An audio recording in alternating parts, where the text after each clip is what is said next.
Okay, sorry about the stream going down, but I think that we're back. I hope that we're back. We're still back. I'm going to assume that we're back. Hearing our dulcet tones. Our dulcet tones are...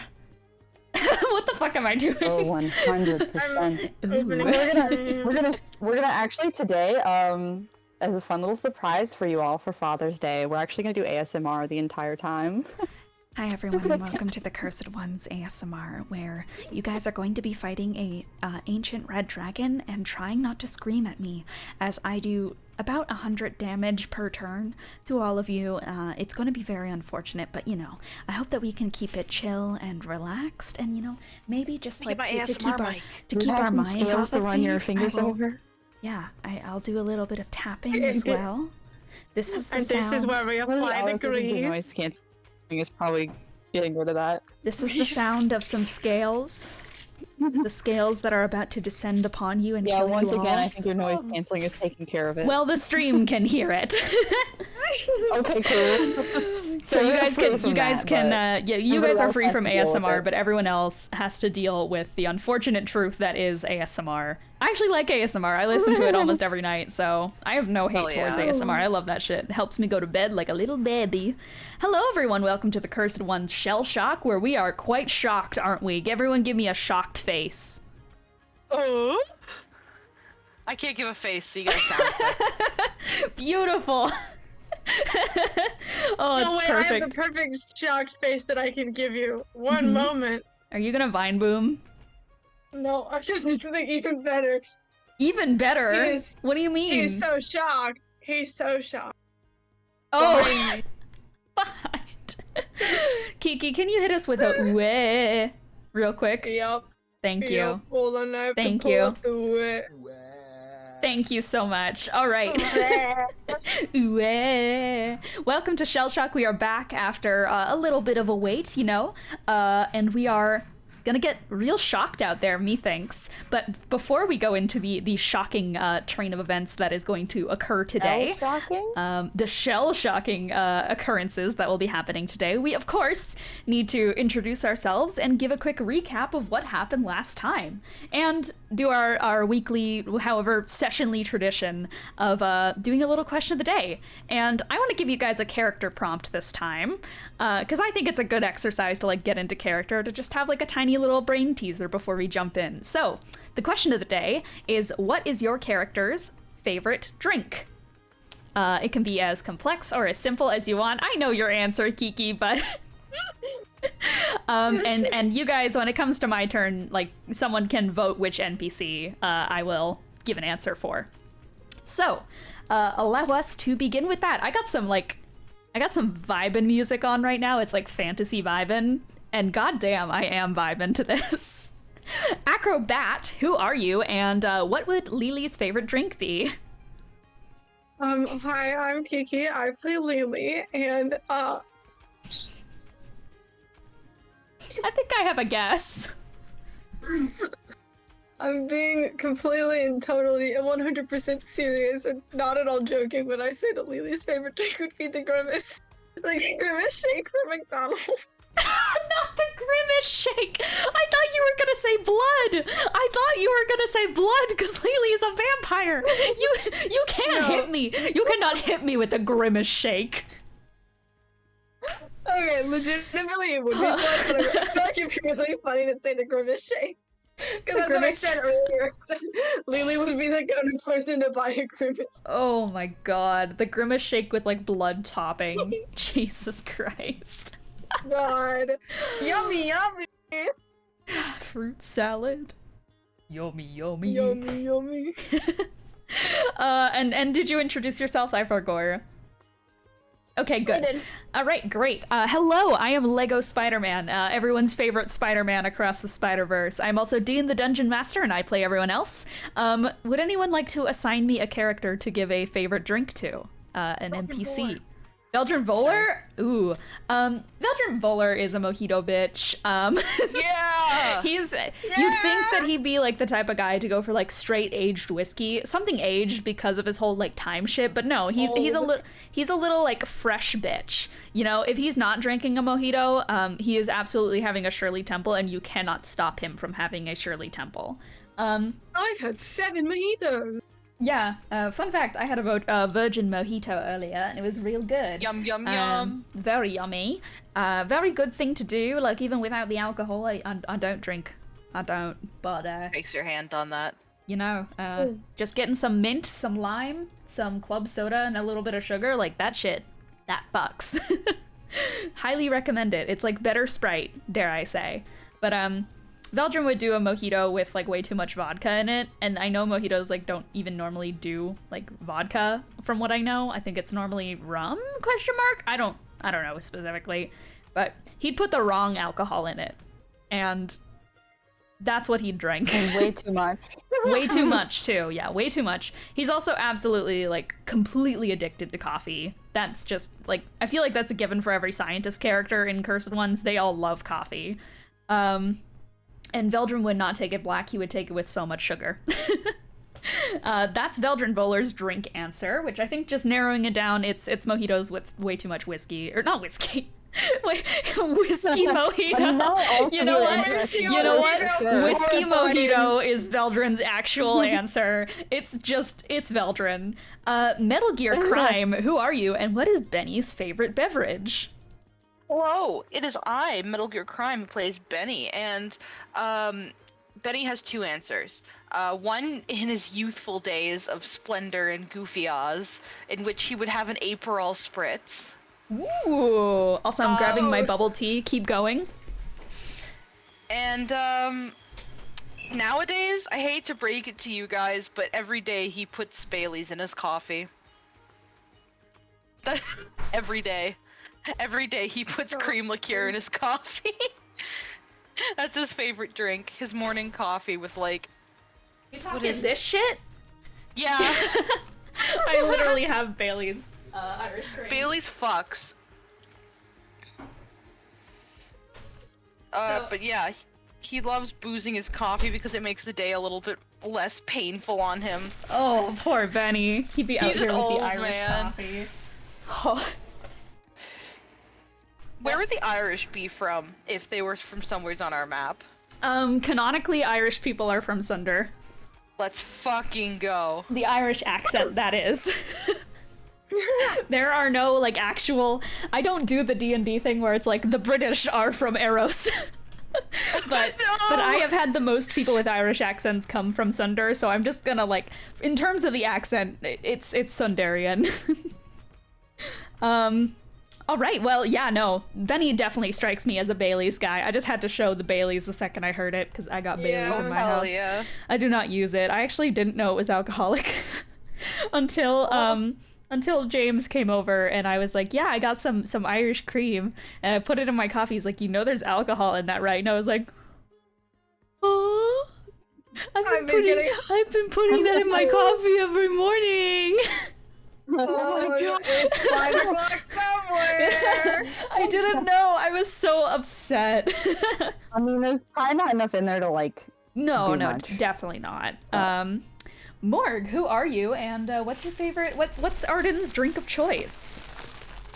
I'm Morgue. I play Arden, and Arden's drink of choice... I mean, right now, while she's 14, I think she probably just likes, you know, fruit juice. I mean, you know, sweet things, children like that, right? But I will say, when she gets older, she gets kind of obsessed with, like, making her own tea blends. Yeah! Oh, that's so sweet. Yeah, whenever she retires from adventuring, Jesus Christ. retires, Yeah. she'll open a cafe.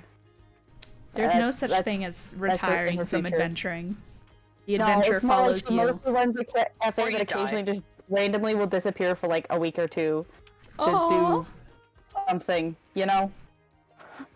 This actually reminds me of a little, like, tiny detail I added to Shellshock, or not Shellshock, Ride or Die, that I can say because it's not really a spoiler, but Roxanne made a reference to the fact that before she started working for the Pantheon, she had a tiny little cafe. Oh. So, Where do you think the enthusiasm comes from? exactly. So I actually took inspiration because you sent me some Veritable stuff. trait.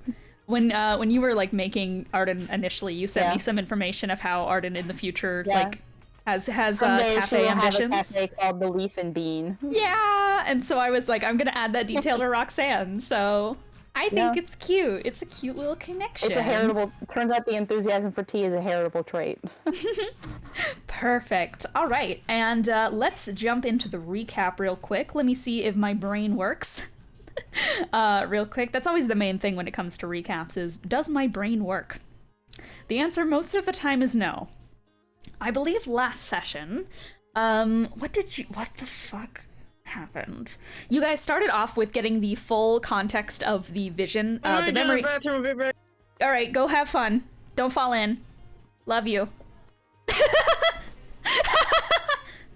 Oh, that was great. Okay, yeah, so last session, basically what happened is you guys received the memory orb from young Veldrin Voller and got further context onto what happened to the mysterious island that used to be on the Ethos map, referred to as Sepulturnum. And in this kind of, like, in this memory, what you guys experienced was Veldrin just completely at his wit's end. For some reason, from a little birdie that flew in through the window, he had enough information to dictate that there was a spell circle, not just a spell circle, a spell octagram being put over the entire world. And the final point that it had to visit to complete its connection was Sepulturnum. And so Veldrin quickly mounted a defense by just going out there and going up through his tower and sending a beacon straight up through the air, calling for help from Exodus himself, and just generally trying to get the word out desperately. But unfortunately, it was too late by the time he set all of this up, and Genesis descended upon Sepulturnum. And as he did, his power seemed to be amplified by the sigil of the above. A strange, mysterious black hole-like marking that went over his entire body and gave him like these archangel rings surrounding him. I think the fact that Sepulturnum no longer appears on maps says the rest of the story. And that is where the memory orb ended. And the party decided, okay, oof, let's discuss. And quickly they began discussing what exactly this meant. This is their first look at the final artifact that they needed. And in this discussion, they got the idea. What if we just draw the sigil? I mean, it's a sigil. It's seemingly some sort of spell. It can be replicated. It's magic. Let's give it a shot. And so Arden gave it a shot, and suddenly things got very weird. These colors that the party had never seen before started like swirling through the air and making everything feel nostalgic towards Benny. And this little moat appeared in the air and led the party back to the main deck of the subconscious. And as Arden ran after the moat, she was quickly stopped by the appearance of Grimoire's body being puppeted by Genesis, who very quickly took strikes at her and tried to keep the party from heading towards her direction. But with Arden's just damn well superior acrobatics, she managed to still make her way past him and just kept running for her damn life at that point, just to make it towards the moat. Thankfully, in the nick of time, Grimoire seemed to come back to his senses. Oh, why thank you. I've received guacamole and chips. This is a big win for gamers across the world. Gamers! Gamers! Arden did not receive guacamole and chips, but what Arden did receive is information. That being the form of a door at the end of the subconscious vessel, locked by a number of very powerful arcane locks, and that glowed with this strange kind of gold shimmer from beneath it. So after all that chaos, everyone was kind of like, hey, what the fuck, Grimoire? What the fuck? And he was like, I'm sorry about everything, but like, just trust me, I'm being possessed, please. And everyone's like, okay, that's fair. You're being possessed. That's valid. Can you just like give us space as we figure shit out? And he was like, okay. And so he went to the other side of the boat to basically stall for time for when Genesis inevitably took control of his body again. And the party from there With a little bit more discussion with Lee and Aslan deciding to join back up and continue on the hunt for information through these doors, they decided that the next door they would traverse is one with kind of like a carnival aesthetic to it, with references to the Sickle of Judgment inside of the door. And with that in mind, the party all got ready and continued their quest for information through the Shellshock doors. They opened it up, but before they could all step inside, unfortunately, Lee and Aslan were unable to join them, as the phrase "Activate Leviticus Protocol" was uttered. Oh. And Arden, Benny, and Lily found themselves alone in the door. This door was quite interesting, though, despite the kind of concerning stuff happening on the main deck. At least the door's a little bit fun. The party met up with this man named Apollo, that being a tabaxi who looks eerily similar to Eros, in just like a little bit of a visage. If you didn't know better, if you just glanced to the side, you'd be like, huh, that's Eros. But no, just different guy named Apollo, this kind of like ringleader looking for actors. And the party kind of signed up, and they're like, yeah, we'll be your actors, seeing that he wasn't getting much luck, and also hopefully to get out of this door quickly to see what the hell is going on with Lee and Aslan. And so the party joined up with Apollo's little troupe, and alongside that, they had another person join their intrepid acting adventure, that being Xorrin, aka Zornzanoff, a grease seller with a lovely Canadian accent who had many stories to tell and who the party deeply enjoy the presence of. And the session ended with everyone preparing what acts they are going to perform and being introduced on stage to all of Threadwire by Apollo. With that in mind, that is going to bring us to where we last left off, that being your introductions to the grand audience being made and your first step into the world of acting beginning. So, without further ado, are we ready to begin the session? Oh yeah. Oh yeah, we love to hear it. Let me start the ambiance. Wonderful. So, as it grows steady towards nightfall, an etude rings true in the twilight air, swimming through the sky as the sun sits watching upon the horizon.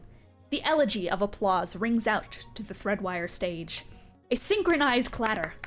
Something even as a child we know to do when something truly excellent happens. A clack, a stomping, trilling, chanting, and snapping applause. Oh, this is going to work just fine. The tomcat smirks. Apollo takes the almost like comical cane that he has held in his hand and does a swift flick of it upwards and around in his grasp, and then back and slams it onto the floor to quell the clatter of the audience for the upcoming show. Your upcoming show.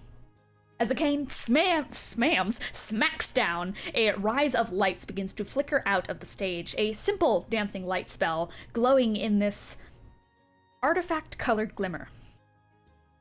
Apollo quickly walks to the upper half of the stage, where he places his paw-beaned hands onto Lily's shoulder. Before you ask for yourself or him to roll a curse, he does not need to, as he gently squeezes your shoulders in a way to kind of hype you up as he glides you to the bottom of the stage. Just kind of like wheeling you out to the front of it, getting ready for your act. He then turns back around to the rest of you and takes a finger and just like ushers you all to the backstage with a wink. Well now, my brilliant stars seem to have grabbed your attention, but I see you folks walking by with just a quick glance, and let me assure you that your full attention will not leave you disappointed. Our first act of the night, Lily, the fantabulous acrobat. Now, before we start the show, the audience should get to know their star. Say, what is your favorite spell of the world's new magical boom? Well, I'm a pretty big fan of Dimension Door. That's pretty cool. Dimension Door, a fantastic spell. Quite new, if I were to guess. I actually haven't really heard of that one quite yet, but Anyways. Oh, you know, elves pretty magical. Oh, yes. The magical industrial boom of the world actually started with the elves, didn't it? Down there in Sepulturnum, is that right? Is that where you originate from? Oh yeah, you know, I've got family over there. I'm traveling Oh, yes. Well, you know, it kind of sucks that you elves were holding out on the rest of the world, just keeping the magic for yourself for so long, so you guys better watch out, because now the whole world knows your secrets. Oh, well, yeah. Are you excited for the rest of the world to have just as much magic prowess as you? I mean, I think it'll be pretty cool. I think so too. Well now, knock 'em dead, kid. And he pats you on the back and is going to go, now everyone give a warm round of applause for Lily, the fantabulous acrobat. And the audience, which is currently of like about 50 people who have kind of just surrounded the stage and are kind of just like clapping, unsure of what to think so far because they don't know exactly the parameters of the show just yet. They're kind of just like idly, they've been pulled off the street and kind of just have like a little bit of attention on you right now, but not enough to like, not enough for the entire town or so to just have their eyes on you. It's just, it's a small audience, all things considered. Mm-hmm. So, it's time to begin your act. What, pray tell, do you do? It's not a pun when I say I'm gonna wing it, I promise. I have the long jumps roll open. I think, the jumps roll, basically. I think what Lily's gonna do is she's going to high jump up. It'll be about, I mean, I have a sheet pulled up, but it's not in front of my face for some reason. Mm-hmm. It's acrobatics, right? So it'll be 20 feet. 20 feet, okay. And as she gets to the top, she's gonna activate her bat cloak and become Big Bat. Ooh, all right. With some flourish, though she cannot see said flourish because, you know, but All right, so for the first part of your act, you are going to bound into the air with impeccable, like, swiftness and agility. And I would like you to roll acrobatics for this particular act to see how well it lands with the audience. How well I acrobat. Exactly. It's a 19. A 19, so you actually managed to draw the attention of about 10 more people as they come into the audience, and you hear a number of like, ooh, ah, as they're kind of like looking up, and as you make a jump, it's that kind of thing where in a circus you see someone going for a stunt fall, they all go like, because like that, falling from that height at that point, like who knows what it's gonna do to you, but as you jump into the air and you quickly spin the bat cloak around you and emerge as this giant, brilliant bat-like form, a lot of people just go like, woo! Oh yeah! Oh man, I've never seen that before. As you have drawn a fair number of people. All right. Okay, well, when in doubt, do flips. When in doubt, do flips. All right, she's in the air, so she's not as worried about running into things. Mm-hmm. All right, so you are going to do a number of kind of flips in the air. Once again, give me, this time because you're in the air, just give me a performance roll, please, to just give them some flourish. I got a pretty good base roll, but what's my performance? 22. A 22. So how exactly do you add just like a big amount of flourish to this? How do you kind of engage more people in the audience? Because with this like display that you're about to give, you are going to be drawing in a scene of about 20 people. So how do you capture the imagination of the audience with all of your amazing acrobatic work? When she transforms into a bat, is she still able, she's not still able to see this? I have it on my thingy. It's missed, not bad. Sorry. Thank you, Taco Man. Hello, Taco Man. They say, hello, all you beautiful, gorgeous, handsome, stunning beings. How are you all this fine day? That's what Taco Man asks. Man.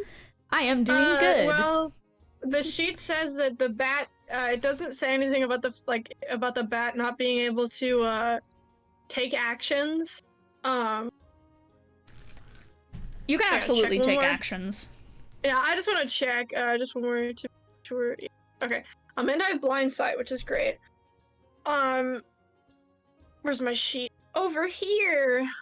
I think to be silly. She's going to use control flames and do like a little fake fire breath. Ooh. So kind of like a dragon. Fire breath.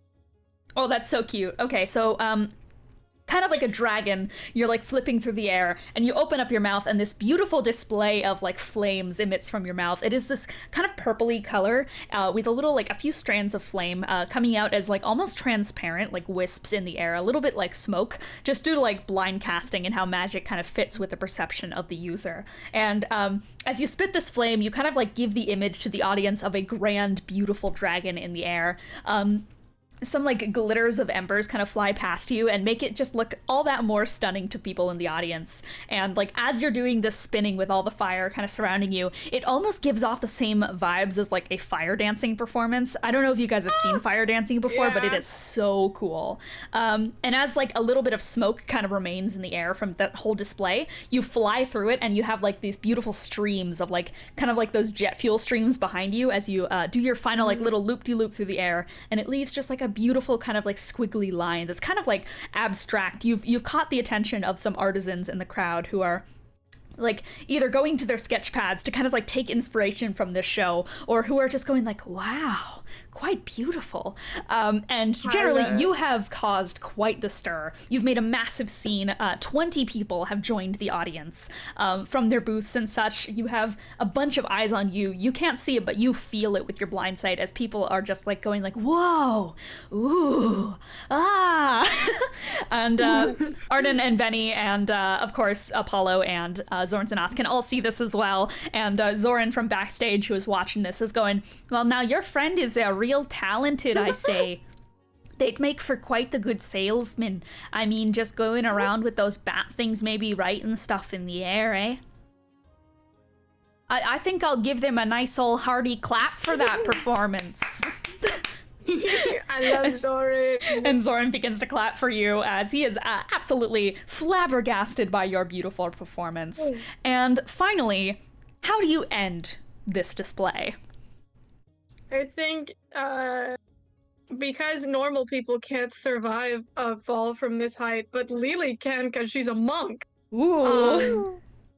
It's not feather fall. God, what is it called? Oh my god. Oh. Monk landing?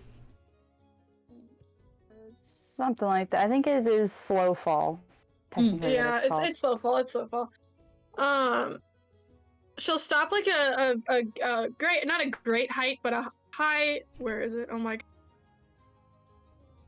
The height in which you start taking damage is 30 feet in the air, if I'm not mistaken. Yeah, and so she'll stop at 30 feet because it says you can reduce any falling damage you take by an amount equal to 5 times your monk level. So you can reduce fine. it. You are absolutely fine, even if you go above 30 feet, because it's D6 per like 10 feet after 30 feet. Okay. So you can go much higher if you want. Yeah, my monk level's 13. Yeah, 13. That's 65 damage. I'm gonna 65 go up damage reduction. I'm gonna go up a good 50 feet. Good 50 feet? Okay, yeah. I think that you are completely able to reduce that damage. I'm not even gonna bother with the calculation for that, because I think you'll be fine. With slow fall, what she does is it's a d6 each time. Oh you yeah, have to go the math. about 100 feet. Yeah. Yeah. She'll basically like rocket towards the ground, and then I think the way slow fall works is it literally slows your fall. So like you know how like in Breath of the Wild or Tears of the Kingdom when you're jumping off of like a cliff and right before you hit the ground you whip the paraglider out so you just gently. That's what it looks like. Ooh, so kind of like a peregrine falcon dive. And dare I say, like, as you're going through that kind of remains of your kind of purplish smoke trail as well, you're kind of like causing it to solidify into like almost like it's going towards some kind of rupture in the sound barrier, like when planes and jets and such just like make those little booms when they go fast enough. So you like swirl up into the air as a bat and just start diving down. And as you are just going as quickly as possible as you can, I would like you to roll one more give me acrobatics for this. Oh, you made me do acrobatics. I always roll good because I have a plus 10. Oh, so that's a 21. 21, and with perfect precision, you do a final little flip in the air and disperse your bat cloak, your bat form. That's what you're doing, right? Dispersing and then monk landing. So you disperse it, and at the last bit of your fall, it's almost like slow motion as you land to the ground, and the smoke just like plumes out around you, and almost as if someone is casting pyrotechnics, which, for those in the back, you do see Apollo is casting pyrotechnics just subtly. You see him just going like, come on now. And the smoke like plumes out in like this beautiful array of like embers. It all curls up into embers and makes the pattern of like a beautiful bat around you as it just like signals out to the audience. And people are reaching up, they're like trying to catch the sparks out of the air and such. They're just absolutely ecstatic for this performance. Yeah. And in total, you have gathered the attention of about 60 people with your performance alone, as everyone's like, woo! Yeah! And there is a rapturous applause throughout the audience as you land on your feet. And how would you like to say goodbye to the audience? She's gonna give one of those, like, because her hair is still kind of down, so when she bows, it just, like, goes over her face. But she gives, like, one of those really big bows to the point where she's basically bending all the way, because she's, like, a monk, and she just face to her legs, basically. I love it. I love it. It's like, and then, it's kind of like slightly showing off how flexible you are too, and people just like give you that rapturous, thundering applause. As there's like a chanting in the crowd of like, acrobat, acrobat, yeah, acrobat. Yeah, and then she'll give a little finger wave as she like walks off. All right, perfect. And Apollo is just behind the stage, and he is going to grab you by the shoulders and is just going to go, you are fantastic. You are absolutely stunning out there. That was beautiful. That was wonderful. God, I wish you could see it for yourself. That was fantastic. All right. Now, well, there's no time to waste. We don't want to keep them waiting. All right. What was it? It was Arden and Benny. You two were up next. Mm-hmm. We're ready. You guys are ready? Good. Oh, I hope I'm ready too. Do you have a plan? All right, come on. No time to waste. And he is just going to take his little paw beans and like usher you forwards as you guys are kind of leaning to each other, just like, do we have a plan?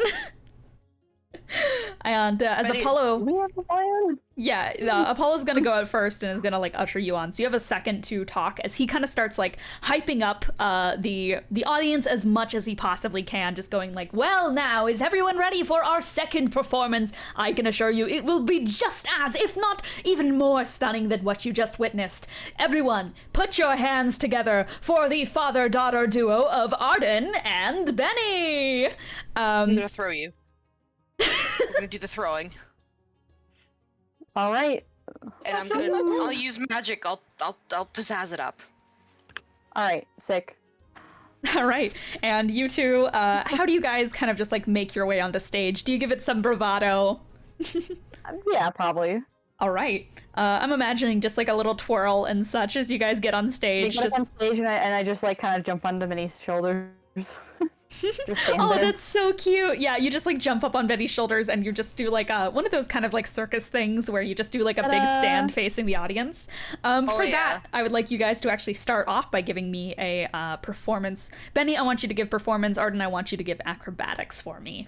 Cool.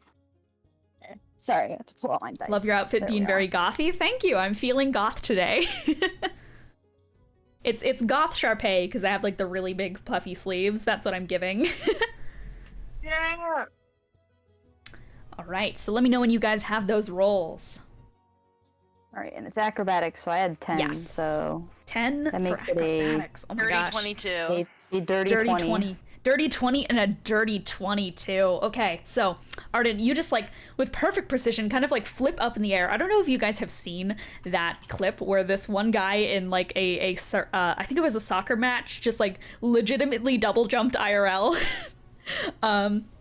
I don't know if you guys have seen that gif, but he like jumps up in the air and then he moves his legs and gives him a boost. I'm imagining Arden kind of does that in the air and just like flips up into it and onto Benny's shoulders and just stands up there. And people are just like, whoa.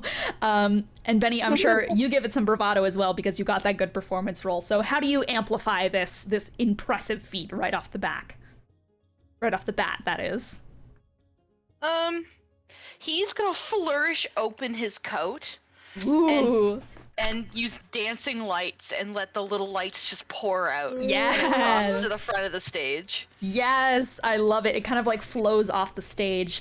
I don't know if you guys have once again seen it, but mist going over like a waterfall in during golden hour, that type of vibe where the sun kind of makes it twinkle and such. It's kind of like that going through the audience, and just like people were trying to catch Lily Sparks, you see a couple of kids just like pulling their parents into the front row, just going like, mommy, come look at this, and like they'll like kind of try and get some of that in their hands and just like look in awe as it kind of falls down like a waterfall from their own hands. And there's like this one kid in the front row who's like, whoa, I want to do that. And in general, you guys have drawn another massive crowd of 20 people. As more people, like you hear in the background, this one person who's manning a kind of like stand for arts and crafts projects, he's like, hey everyone, come take a look at these guys, they're amazing. I don't know why he's a New Yorker. Hey everybody, I'm walking here. I'm walking here. Make some room.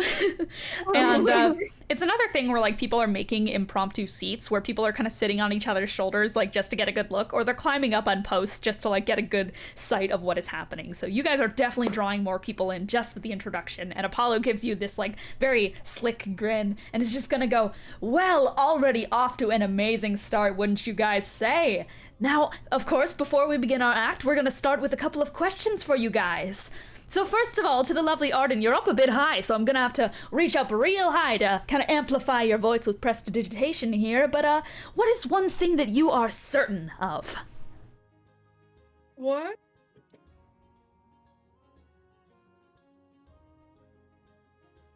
You hear someone in the audience just go like, That we're cool. that they're cool. Did everyone hear that? What a good answer. Yes, you are certain that you are cool, and I don't blame you. That first display, that was already show-stopping, and that's just the beginning.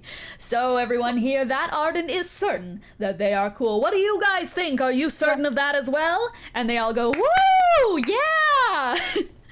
And in response, there's like a little like, there's a mother in the front row who gives you like a kind of warm grin and like a thumbs up. Yeah. I can see you doing your best. You kind of have like that energy of like a cute kid actor that everyone's kind of looking at you. They have like that expression where they're just like, aww. She's being acrobatic. She was not expecting to need to talk. Yeah. All right. And for you, Benny, do you think that the average person is sinful or sinless? Well, I can't just go and say that everyone is sinful. Think about the kids. They're sweet and innocent, aren't they? And I'm hoping to put a good show on for them tonight. Thing wrong in my life.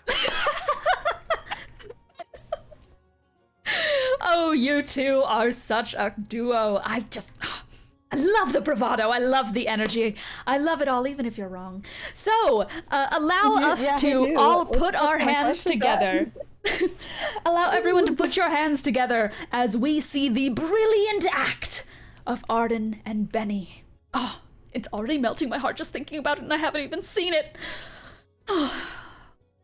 Break a leg. And he is going to waltz off stage. I'm trying to avoid it. And he's gonna pop back down into the backstage where Xorrin is going like, now I tell you what, Lily, you did quite a good job out there, if I do have to say for myself. Oh, thank you, Xorrin. You're such a sweet guy.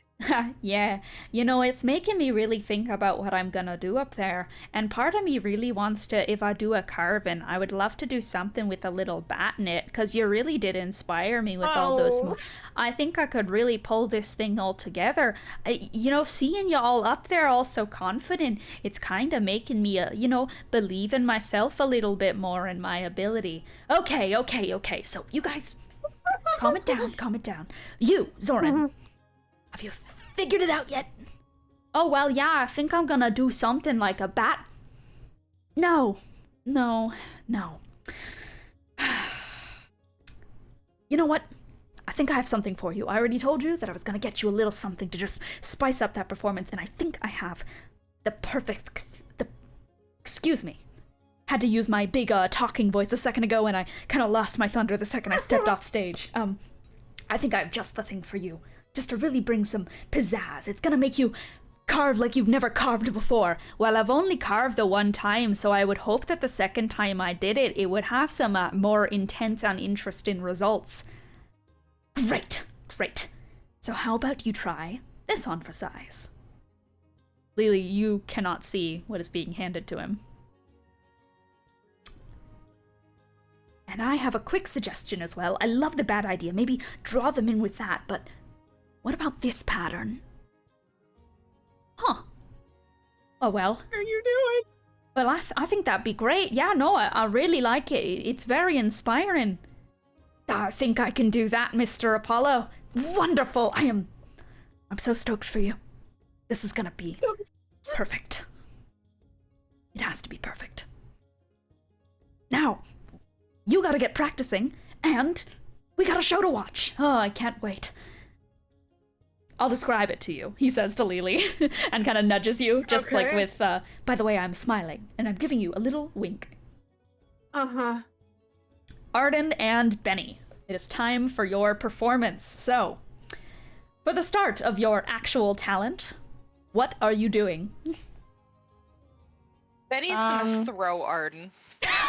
Yeah, just fling me there. I'm gonna start doing. I guess what are the buildings around here like? Could I do parkour across them? They are mostly tents, but yeah, actually, I'd say that there are a few like higher, like taller, well-structured. Because I feel like Lily covered the aerial acrobatics, so we gotta get something else going on here. And there's also like a couple of strands of like flags and such that are kind of hung around everywhere, and some like lantern strands. So I think that there's some good stuff you can do there. So Benny, I'm going to have you roll athletics to see how far and how high you throw Arden. How far can you fling me? How far can you fling Arden, and if it's like a good fling to set Arden up for success? Dirty 24.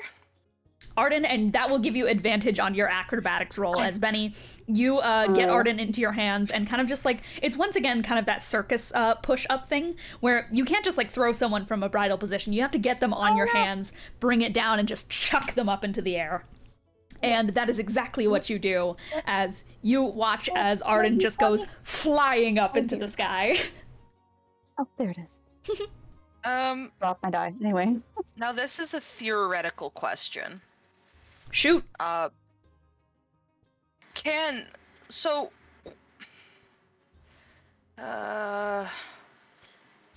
I magic missile into the light spell? Like fireworks? Ooh. Can I make fireworks? I mean, considering last time I shot a little stone with an arrow and it seemed to have the effect, so yeah, considering that you can just pick the target of magic missile and it will always hit as long as it's in range, I do not see a reason that you couldn't do that. So I think that for that particular thing, if you're gonna have like 3 bolts of magic missile, I'd say that you have the dancing lights like starting to rise up into the air after they flooded off the stage, and people also start like just ushering them into the air, kind of like floating lantern festivals. And from there you can cast magic missile to give some fireworks. But first, Arden, did you roll acrobatics? I have, yes, and my higher roll was a 17, which adding 10 makes it a 27.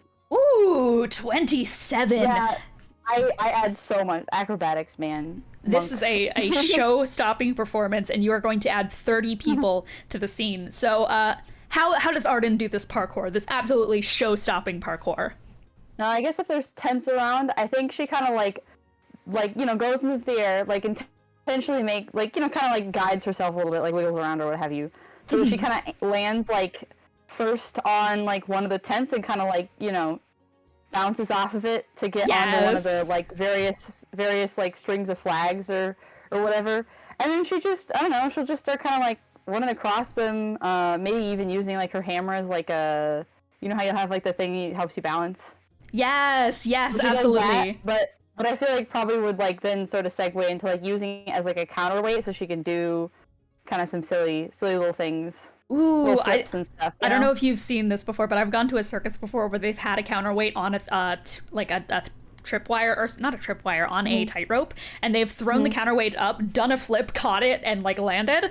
I'm imagining that right now, just like doing flips 100%. on these kind of like flagpoles, and every time you do, people are just like, whoa, wow. And Benny, go ahead and roll Arcana just to add to it with those beautiful fireworks. All right. I have a 18 for Arcana. Oh my god, you guys are knocking this performance out of the water right now. As the fireworks, good rolls are gonna get our ass later.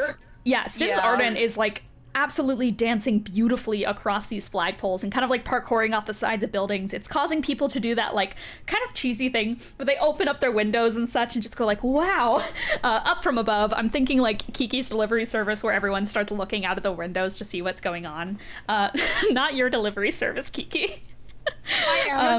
My Amazon? And as Benny, you fling these magic missiles up into the air and hit the dancing lights, like this shower of pure, like, beautiful lights that you can kind of adjust the colors of so they kind of match both you and Arden, this like green and purple display, and that is causing people from further out in Threadwire to draw attention to what's going on here, because fireworks, there must be something happening, and you have basically like people are coming out of their homes, people are flooding to the streets and looking from their balconies and such. There are some people climbing up kind of like poles to get on top of them. Someone's like parkouring up a building to sit on the roof to get a better view of you guys. And like every time Arden does a little flip, there's another phew, pew, firework kind of behind her that just amplifies the performance. And you guys have brought in a show-stopping crowd of about like 57 people with just the opening part of your act, as people just cheer. I can't wait for Grease Boy to get on stage. Oh yeah, same. Bring him up here. As everyone's just like, woo, yeah! Absolutely ecstatic for your performance. And so, from there, Arden, you make your way back over to some flags closer to the stage, and how are you guys going to finish this performance? I mean, I guess I gotta get back to the stage. Yeah, true. All right, so Arden kind of looks at Benny and is like, if I fling myself at him, he will surely catch me. And just... One would hope. Betty gives like a reassuring thumbs up. Yes. And then, alright, well, she'll just like, you know, basically just sprint off the end of one of the strings just straight at Benny. Yes, all right. And Benny, are you adding any flourish as you go to catch Arden? Yes, I'm gonna do, let's see here. Me looking aggressively at my spell list. Uses a uses a 5th level spell just for the vibes of it. Yeah, you say that like I won't. Oh my god. And yes, for Jay the Wizard, we are all level 16. The only sheet that I don't think I've updated to reflect... Actually, I don't think I've updated the sheets. Yeah, now that I'm looking at it, only Sharpay's sheet has been updated, but whatever. Whatever. All right. Okay, a whole levels higher than us. Yeah. But you're level 16, and that does remind me that I need to update the sheets. Okay, so let me know when you are ready to tell me what you're gonna cast here, and we'll round off this performance. Benny is gonna use control flames to on the lanterns that are lighting up the stage. Yeah. And make them, basically make them, dim down when he catches her and then light up when they pose. Yes, I love it. I love it. I love it. I love it. I love it. All right. I would like you, Benny, to roll performance, and I would like Arden to roll acrobatics. You got it. To secure this leap. Thank fuck I've only used cantrips. As Arden, you've kind of made yourself onto a top rope, like pretty high up there, and people are all like watching with bated breath as you're just up there, and you're clearly getting ready to jump into Benny's arms, and you just hear like silence in the audience as everyone is holding their breath, just oh no. There's like some gasps, some people are closing their eyes because they can't bear to watch it. They're so scared for you right now. What do you get for acrobatics? Okay, what they don't know is I have a +10 to acrobatics. They just think that you're some random kid. Wow. Yeah. What they don't know. But yeah, I mean, I rolled an 8, but that means I get an 18. An 18? Yep, that's absolutely enough. So you bounce a little bit off of that rope, flip up into the air, do like a kind of like 360 dragonfly-esque fall as you kind of enter this falling position, and Benny, you have your hands out dimming those lights down, and then you reach up and you grab Arden, and you guys do a little spin around that's just so cute. The audience loves it because they currently think that you guys are father and daughter, and Well, so these must be related, right? yeah, absolutely. The purple Azamar. I don't think Betty and Arden even really look that similar. They don't. They really don't. In so many ways. Exactly.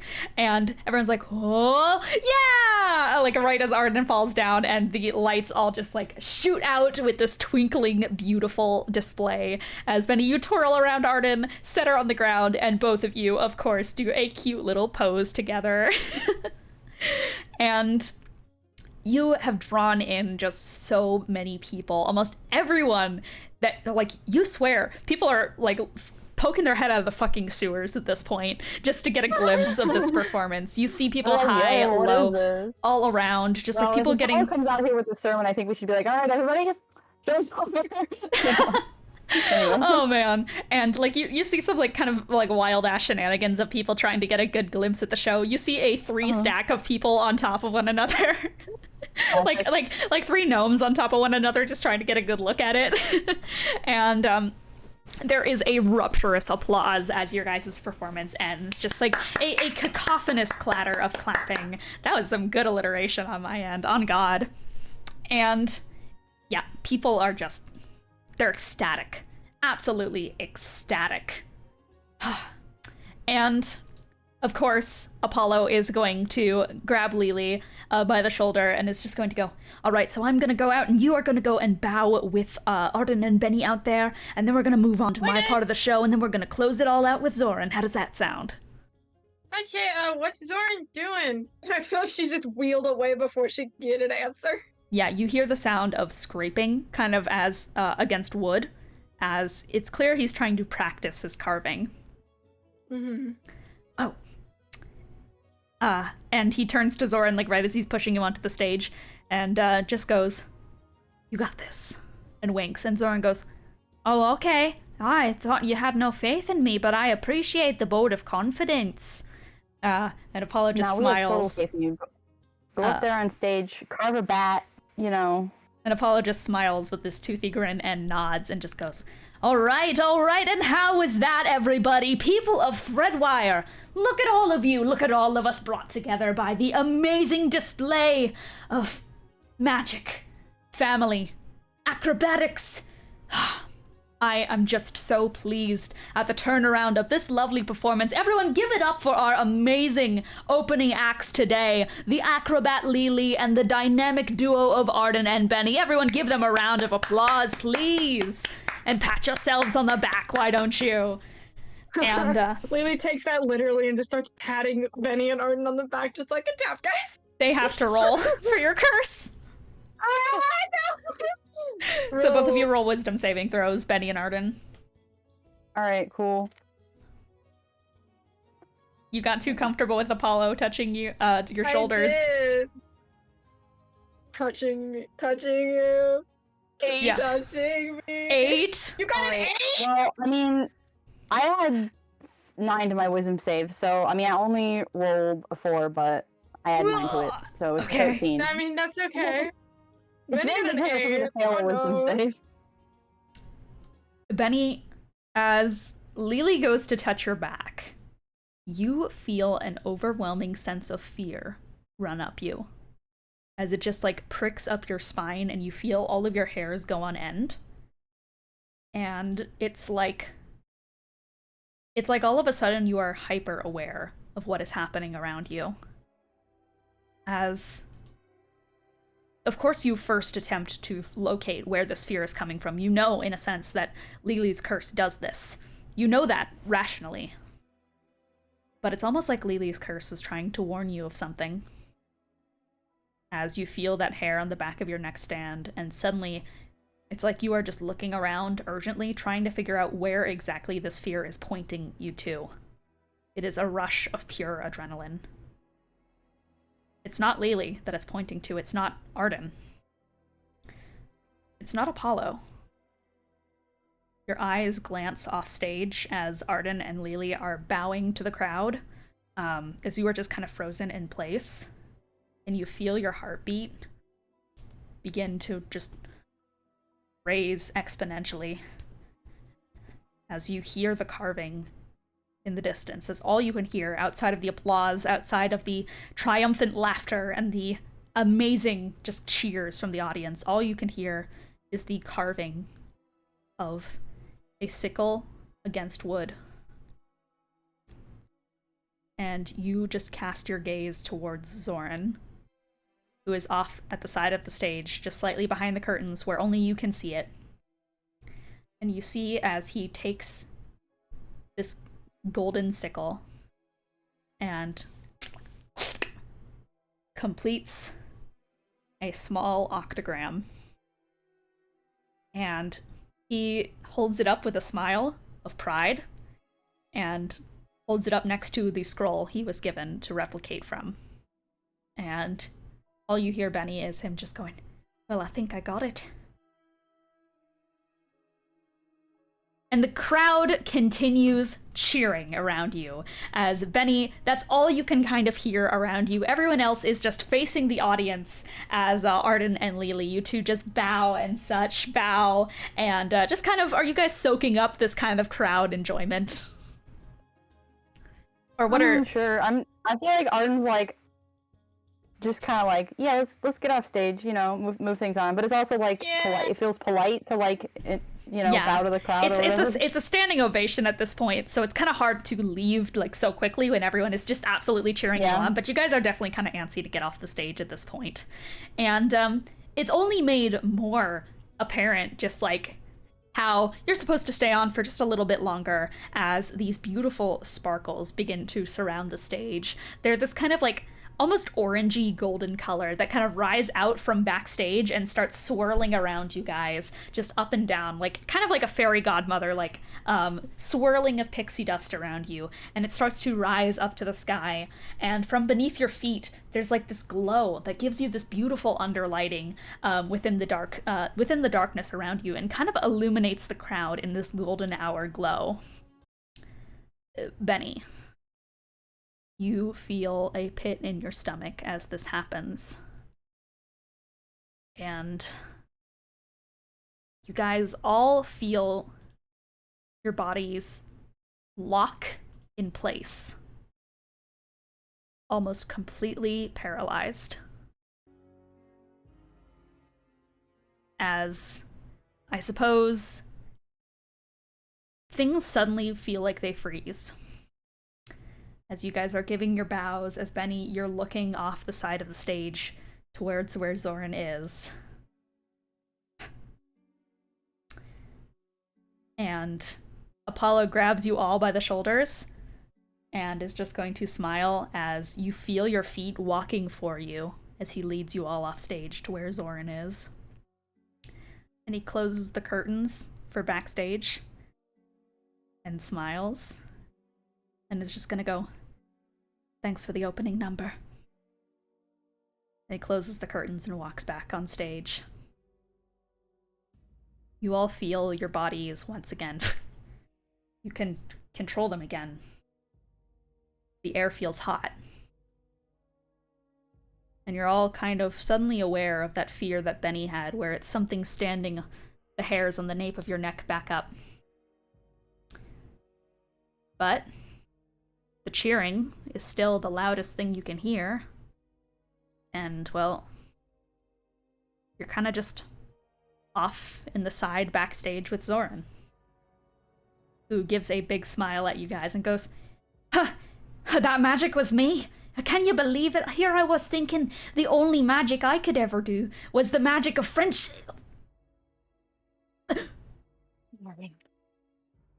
Xorrin? What's happening? I can't see. We've made a terrible mistake. What did we do? The thing he was carving, where is it? Xorrin is holding it, and you see as from his mouth he upchucks some blood, like right onto it, and just Xorrin. Benny's gonna try and go over and try and get the thing out of his hands.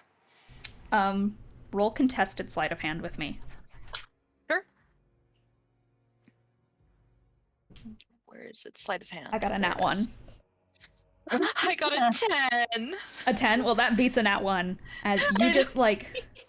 He is almost limp. As you just... You grab it from his hand and yank it out. You see it's just glowing in your hand, and the blood that dribbles from his mouth seeps into the sigil itself, and it starts glowing from gold to a deep crimson red. What are you all doing?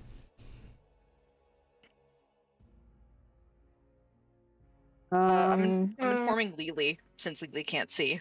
Yeah. Okay, You turn to Lily and give a alright. quick description of what's happening. Xorrin, at this point, once you take it from his hand, he buckles, like, his knees buckle and he just falls to the ground. Just...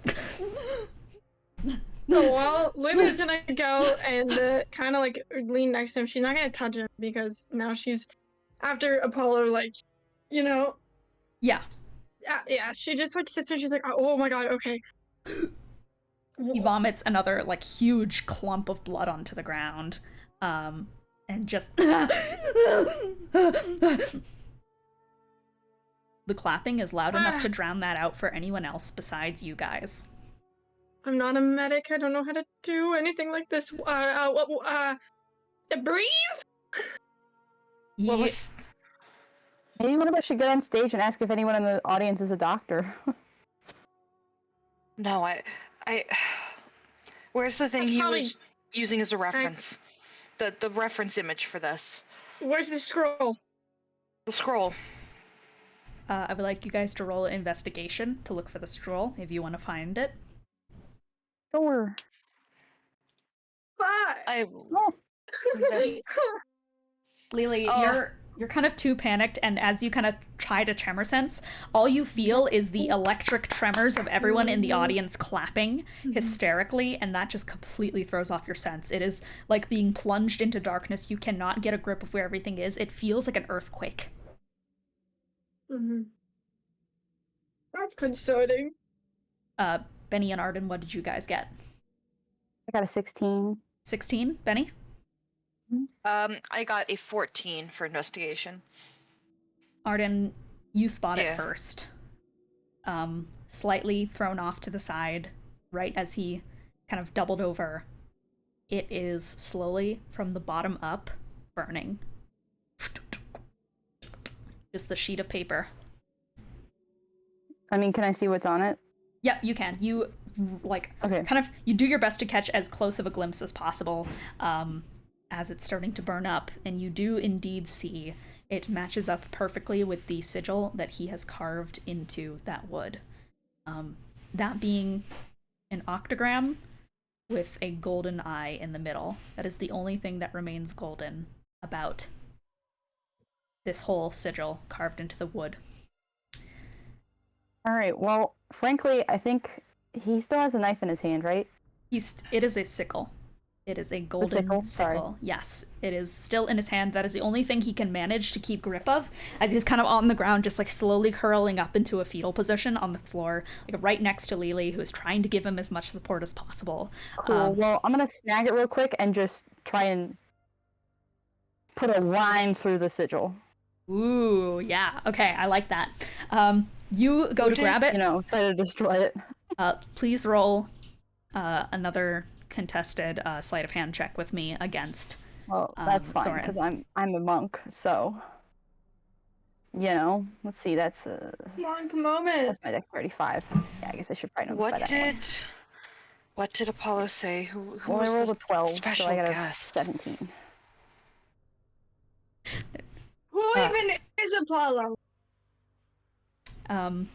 Yeah, so Arden, you get on the ground. What did you get, sorry? 17. 17. Okay. Is that 5? I got a dirty 20.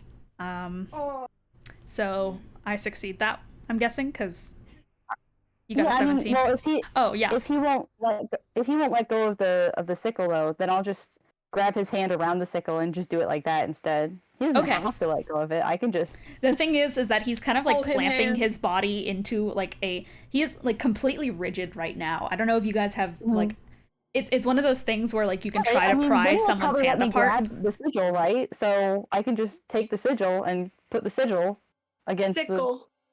The- No, I'd take the carved sigil from Benny and scrape it across the sickle. So Yeah, that I sure. don't have to take. If I can't get out of his hand, then Yeah. So you kind of just like you go to grab his hand and you're trying to kind of wrestle it out of his hand. But as he does, he's just like, no, no, no, just curling into a ball on the ground. As if he doesn't want to, then we're gonna do it the other way around. yeah, you like reach out where Benny is holding the like piece of wood that has the like bloody glowing sigil in it, and I'm just like, Benny, I have an idea, and I'm just taking it. yeah, Scratch. Benny, do you allow her to just take it from you? Yeah, I trust Arden. Yeah, sure. So you grab it, I and know what I'm doing, kind of. yep. So you grab it and you take the sigil, and you like try and wrestle his hand out so it's in a way where like you can actually like scratch it against the sickle in a way, and it's almost like magnets trying to repel each other as you try and put the sickle closer to, or as you try and like put the sigil that he has scratched closer to the sickle.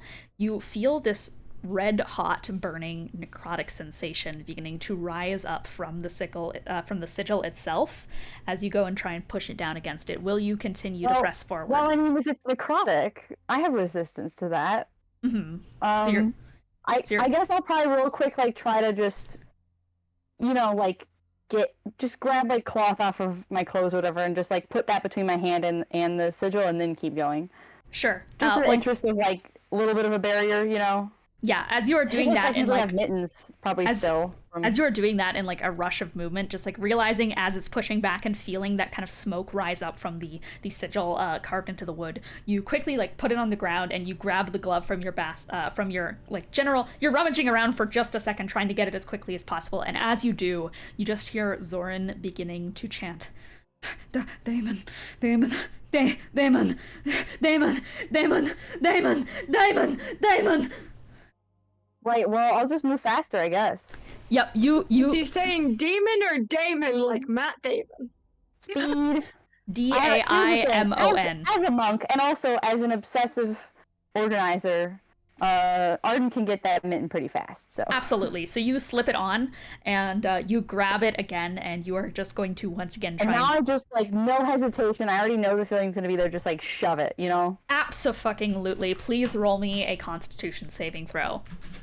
Cool. I am good at con saves. Let's see. A 10 plus 8, so 18. 18. That does succeed. You are going to take half damage. Okay. Half damage. So it is going to be partially necrotic and partially fire damage. So you are resistant to necrotic. So basically, you are going to take... okay, so that is... 33 divided by 2. That is going to be 16 points of necrotic damage, and I've already reduced it for you. 16 points of necrotic damage, and that is going to be 33... Or wait, no. What is it? Hang on. And that is going to be 32 points of fire damage. Okay. Cool. As you just, like... You feel the air around you guys get hot, as, Lily, you're trying to kind of tremor sense what's happening, and you feel... Because you are closest to Xorrin right now, you do feel, even as the clatter of the crowd kind of blocks it out and such, you feel something growing from his head and curling upwards. And he just screams out in abject horror as he does so. And Benny as well, you can see as his feet start to ball up into hooves, and the patterns that he drew, it starts to carve into his skin, and he is just bleeding this fiery lava red blood as those sigils are starting to carve into his body, right as Arden grabs the plate and just pushes past the pain and grabs the sickle and just you slash through it. I figure it can't make anything worse. Yeah. Oh god. Okay. I think. Oh, he's transforming into something. He's got horns now. Oh my god. You guys are just like kind of surrounding him right now as Arden. You just like pull back the sigil as you've scratched a kind of carving right through it. It's ugly, it's like partially broken, but it is the best you can do with like the pain running up your hand. You see it's kind of slightly melted through your glove itself, and it's pushing a little bit into your palm. It is very hot, like straight up hellfire against your palms as you pull the sigil back. Cool. I mean, then I mean, if it's still burning, then well, I don't know. I guess it doesn't seem to be having an effect.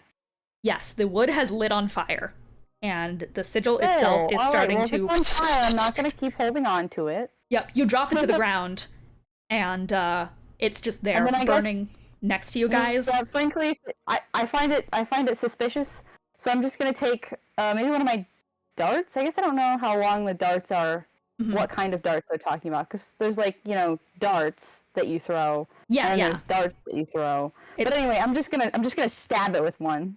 Oh yeah. So you're gonna. Yeah, absolutely. You grab one of your darts and as much damage to this goofy thing as possible. You just like start trying to slam your dart into the burning sigil in front of you, that burning piece of wood, while trying to like do it quick enough as to avoid fire. I'm gonna have you roll sleight of hand to like not get burnt while you're doing this. But it's almost like my beloved. It's like a fucking. 17 and I add 5, so that's 20. Oh yeah, so you absolutely managed to avoid the licks of fire coming up from it that are turning from this deep kind of red color, and then they grow orange, and then they grow blue, and they start growing white, the hottest type of fire that there is. As you just managed to avoid it, the heat is still absolutely palpable as you're just sweating all over, and all you guys feel in the backstage is just rising I'm gonna stab the shit out of this thing. As you start stabbing the shit out of it back and forth and back as much as possible, and it starts this piece of wood starts splurting with blood. Yeah, I mean, I don't know. Like, I guess I'll keep an eye on it and on our grease boy pal here. As you are stabbing it, you hear stop, it hurts. All right, well, if he says it hurts, then I'll only do it. I'll stop once he says it hurts. So I guess I'll probably only end up stabbing it once. You stab it once and you pull it out. You see the blood starting to pour from it. And Xorrin is just on the ground twitching for his life as you were so focused on kind of like trying to get this sigil dealt with in some way that you now, all of you kind of finally get a good look at him. He is covered in blood from how much he has just vomited it onto himself. There are horns ripping out from his forehead that have left like upturned skin and flesh from there, and some bone that's peeking out as well. His feet are kind of curving into hooves. There's cut up patterns all over his body, the same one that is burning in front of you as well. He is screaming as if he is on fire right now. And you see his whole skin just beginning to tint this like infernal deep red, this charcoal patterning, like scratching up his palms and going up his sleeves, as if he is being burnt alive in front of you. Alright, well, I mean, I'll try, water. Are you gonna put it on him or the sigil? I mean, I think I'll try putting it on him first. But like, just like, put like some drops on him and just see what happens, and if nothing happens, then maybe I'll try dripping a little bit of water onto the sigil instead. It is on fire, which maybe is the problem. Honestly. As he's screaming, and I'm gonna guess, like, what is Benny and Lily doing right now as well? Lily's just like, she's like holding on to him. She's like, "What are you doing? I can't tell what you're doing. What are you doing?" To Xorrin or to Arden?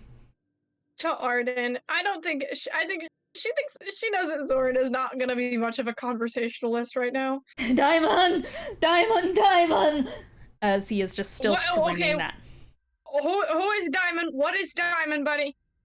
He cannot think of a response right now. It's like the only thing he can say between screams. What is Benny doing? I mean, I'm gonna be honest, I feel like Betty is trying to look around for any more items that might hint at who they were trying to... Even though he knows deep down what's going on, he's trying to find more evidence in the room of what else could be going on. Arden, you quickly take out one of your water skins and you pop open, and you're doing just a couple of drops at first. Yeah, I don't want to make it worse. Yeah, Lily next to you is like screaming, like, "What are you doing?" As you uncap it. I don't know. Yeah, and as you say that, you uncap a little bit and you just take a tiny bit and you like flick it onto him. Mm-hmm. The thing with grease fires is that water makes them worse. Well, that's why it was like 1 drop. We'll see what happens. You put 1 drop onto his body, and all of the cut marks that are going up his arms and his chest and such at this point. He has completely like torn his shirt into, by the way, at this point, just to get some relief as he's transforming, as his hands are turning into claws. And you see the marks like all up his body, just like they stopped when you struck through the sigil. They stopped up near his neck and did not get to his head. But you see as you drop the little bit of water that all of the markings just turn this red hot white, just like the white flames on the sigil next to him. Well, that's not good. I guess, like, Arden probably knows this about grease fires. I feel like most people who have, like, cooked do. But, so she'll be like, oh, shit. And then I guess blanket? Yeah, absolutely. He's, like, actively on fire. Lily, I was like, we have Lily to smother the fire! And then she's just gonna, like... I mean, actually, I feel like maybe her first thought would be to try and smother the fire on the little sigil, because it's much easier to actually cover that with, like, something. And you know what I still have? I guess I don't know exactly how big this thing is in comparison, but I have that adamantine thing that we were using to make, like, blood mochi, and I feel like that's a pretty good option for covering the sigil. Oh, yeah, no, I think that that's big enough. It's unbreakable. It's kind of small. Yeah, just plus, like sink it down over top and then like go to like grab a blanket, you know? Because I feel like that thing was probably closer to the top of the bag. So are you like trying to put it inside this and like lock the device to keep it inside to snuff out all air? Yeah, I mean, okay. I mean, probably first I would just slam it down on top of it, just like because it's sitting on the ground. Yeah, and then I'd like some of the flames start to like further. Some of the flames start to shoot out from the side as you do this, as the flame like seems like it's trying to escape, and Xorrin just on the ground as he like balls his hands up and just and all right, well, I mean, I'm gonna try and do it. You grab like the box. It is getting on fire, probably. Yep, it is getting red hot in your hands, and you are going... Well, that's what we got the mittens for! Yep, mittens that are already, like, singeing to your body. I'm gonna come back to my mom and be like, so, Mom, I think I need some new mittens, and I show them there's, like, a hole burned, and then she's like... This is under the effects of heat metal, so any creature in contact with the object takes 2d8 fire damage. So you are going to take the 2d8 fire damage as... it's not that much fire damage, which is good. So you're going to take that damage as you close the box. That is going to be 11 fire damage as you just, like, feel it, once again, burning through your mittens and just slightly through to your hands and such, just, like, rubbing out kind of on that top upper palm area and just singeing into it. And making that, like, bacon grease sizzling noise as it does, but you close the box and you feel as the heat just vanishes from it. And Xorrin goes still on the ground, just is he breathing? Hey, dude. Lily's gonna hold her hand in front, because she's not gonna touch him, but she's gonna hold her hand above his mouth to try and feel like any puffs of air.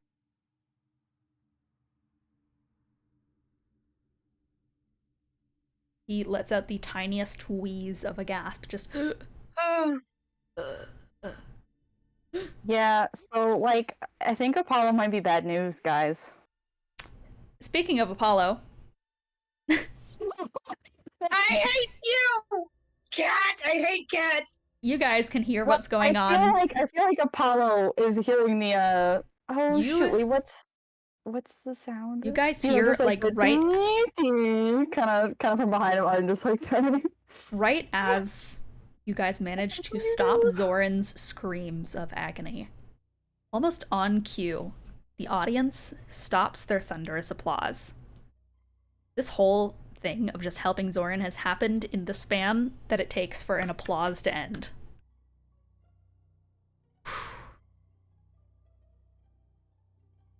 Can I? Sorry, what the fuck? What? What?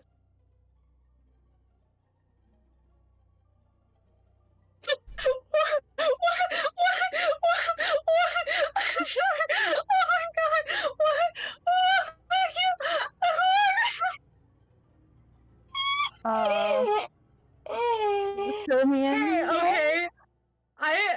I don't know who you are, but buddy, Buddy, why?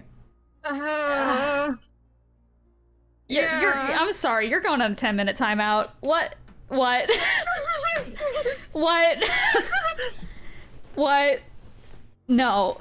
Calm Does down. this have to do with the stream? Because Yeah, I can't have that yeah, on calm video down. call. Here, I'm gonna send a screenshot. Calm down. That's all I have to say. Just chill out.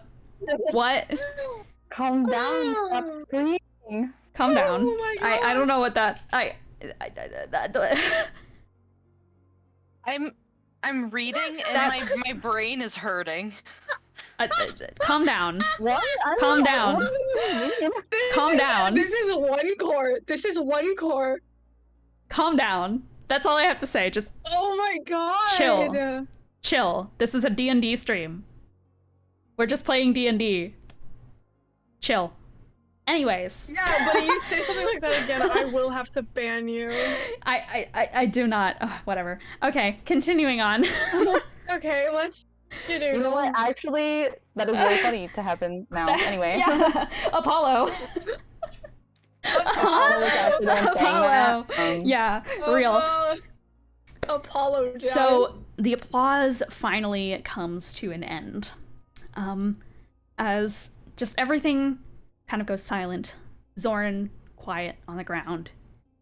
He appears to just be in pure, like, muscles tense level shock around you all. He feels burning hot to the touch, and there are just like these tears that roll down his face but evaporate the second that they hit his cheeks. He is like a furnace to touch, as is the box that you are now holding Arden. Just like the flame has snuffed, including the glowing sigils on his body that kind of like recede and become just like these nasty scarred over wounds that are covered in like this bloated blood.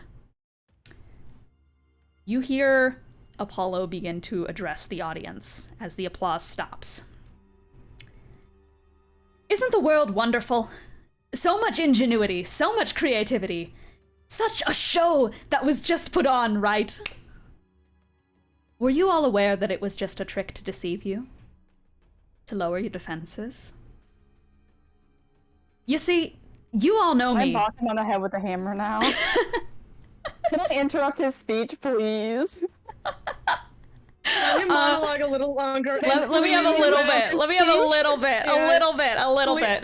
Just a Arden steps speech. forward to go hit him, and Lily's like, "No, let him monologue for a couple."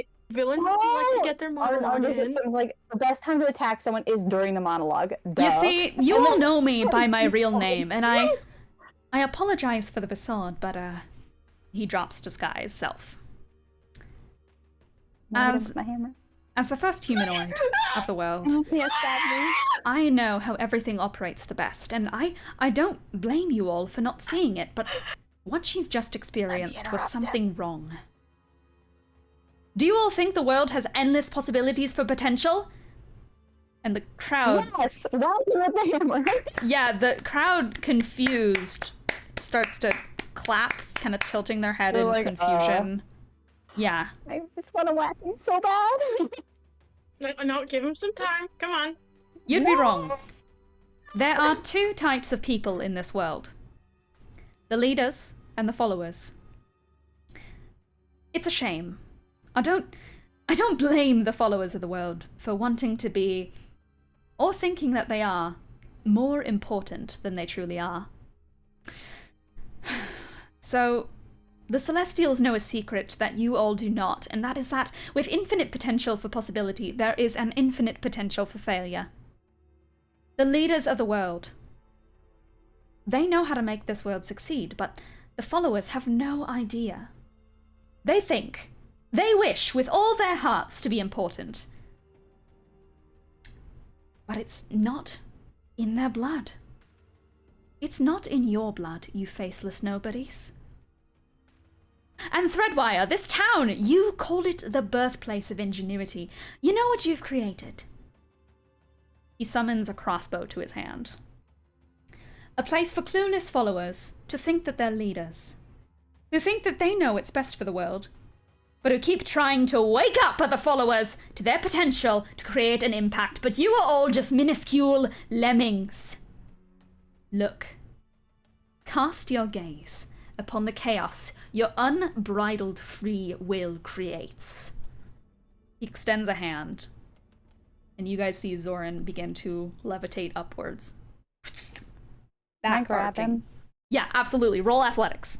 Contested athletics with levitate. Dang, y'all want to help? Against Yeah, like the yeah, spell sure. save DC. Yeah. This is against his spell save Let- DC. If you guys all want to help, please like, how are we gonna do this? You can give Arden the help action. Each grab a limb. Each grab a Everybody limb. grab a limb. Yeah, Lily's helping. Yeah, because I don't actually have any like pluses to athletics, so yeah. Help action does what? Help action gives you Does that advantage. give advantage? Yeah. Okay. Cool. Because the first thing I rolled was a 5, so now I've rolled a 17, which is much better. Yeah, that is against a 27. Okay, well, so there was no hope for me. Well, either way, does that mean Yeah. that I don't grab him, or does it mean I just lift up into the air? Because I think it'd be much funnier if I lifted up into the air. I think that you lift up into. as like a chain of people. Yeah, I think that know you what? guys I'm gonna like. go, and I'm I gonna think- just like, I'm gonna like. I mean, I have my stuff on me. I'm gonna toss a blanket over him because somehow I don't think he would want people up in his business all like that. And I'm just gonna be like chilling there, giving him an awkward blanket hug, I guess. Yeah, so you like wrap him in a well, that's- blanket and like tie it up as Because quickly as. I was already gonna try and toss one over him to like stifle the fire. So I think he starts levitating as you throw the blanket on him and such, and you just like Yeah. go to grab him, and all of you like quickly reach forward, but the strength pulling him out on stage is just exponential. It is inhuman. It is almost celestial, almost godlike. as- well, I am also maybe going to take this opportunity to bonk this man mid speech. You guys are floated onto the stage, like still grabbing on to Xorrin as much as you can, just like each on a limb. But like as you try and pull him back, you are all kind of like just like, forced what is onto stage. And he turns to you all and just goes, "Come on now." And he is going to cast telekinesis on you guys. He's gonna cast telekinesis on all of you guys, and basically is going to, he is going to cast telekinesis on you, and I need you guys to, I can move a huge or smaller creature. Please make, okay, you guys all need to make strength checks. Counterspell. Okay. Counterspell? A strength check or a strength? Yeah. Counterspell. Absolutely going counterspell. Yeah, so this is a 5th level spell, but I am casting it. No, I don't need to cast it at a higher level. Yeah, this is a 5th level spell, so go ahead and attempt to counterspell. So you're gonna roll that counterspell roll. Yeah. So I have to roll it at 5th because it's a 5th level spell. Yeah, well, you have to roll, yeah, so basically, if you're casting a 3rd level spell or lower, the spell fails and has no effect. If it's casting a spell of 4th level or higher, you have to make an ability check using your spellcasting ability. If the DC, basically it has to be over a 15 for the spell to fail, for you to successfully counterspell it. Okay, I can do this. Go. Okay, fucking let me roll it, please. Holy shit.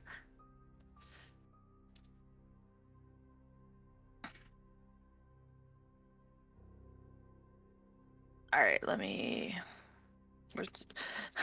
I'm using D&D Beyond because I'm so bad at math. So valid. Understandable.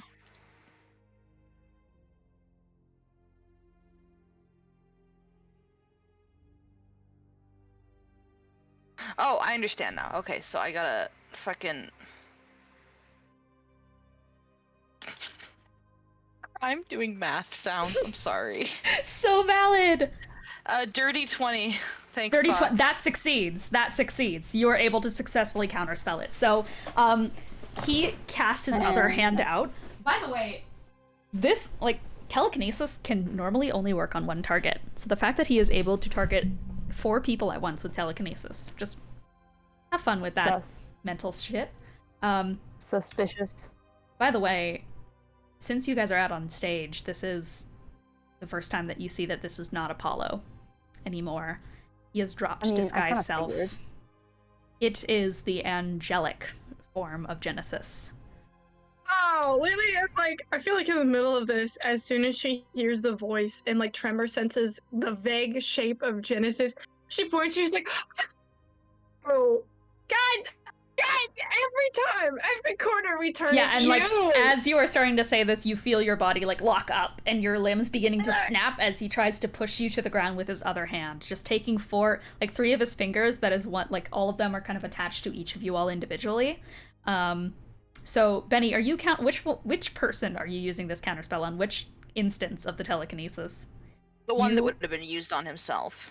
Okay, so he takes two of those fingers and slams them down to the ground. What did you guys get for that strength check? Oh yeah, is it a strength? I want to know is it a strength check or is it a strength check. save? Strength check. All right. For strength check, it's just a 16.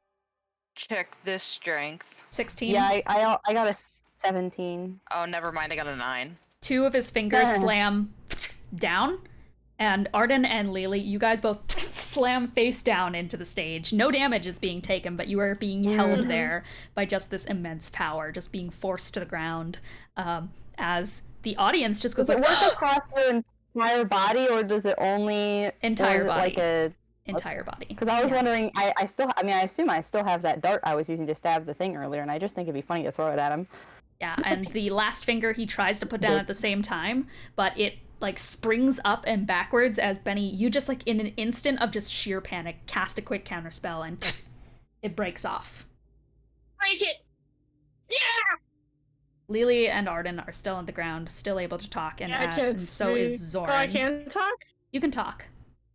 Oh, okay. Yeah, bring his finger! Bring his face in! Get rid of him! You piece of shit. I should have known you were behind this.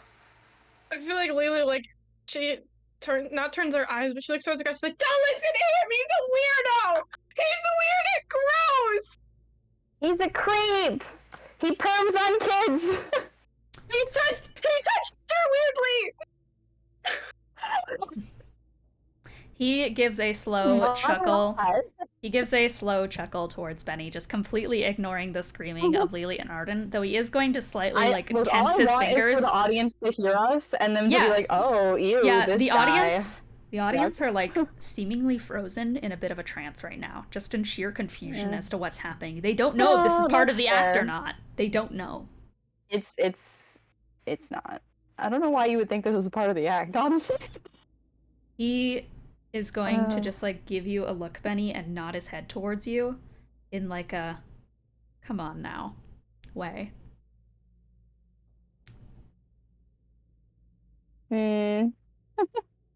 Stick your tongue out at him. You want the memory orb, don't you? Where is it?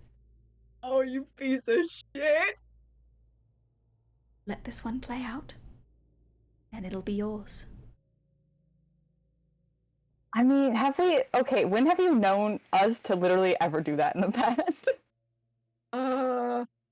Pause for 1 second. Oh. Why? Yeah, I'm like looking at stream. Does it say stream it's go down? online for Oh you? no! Oh no! I think Okay, stream went okay. down. Okay. Is stream back?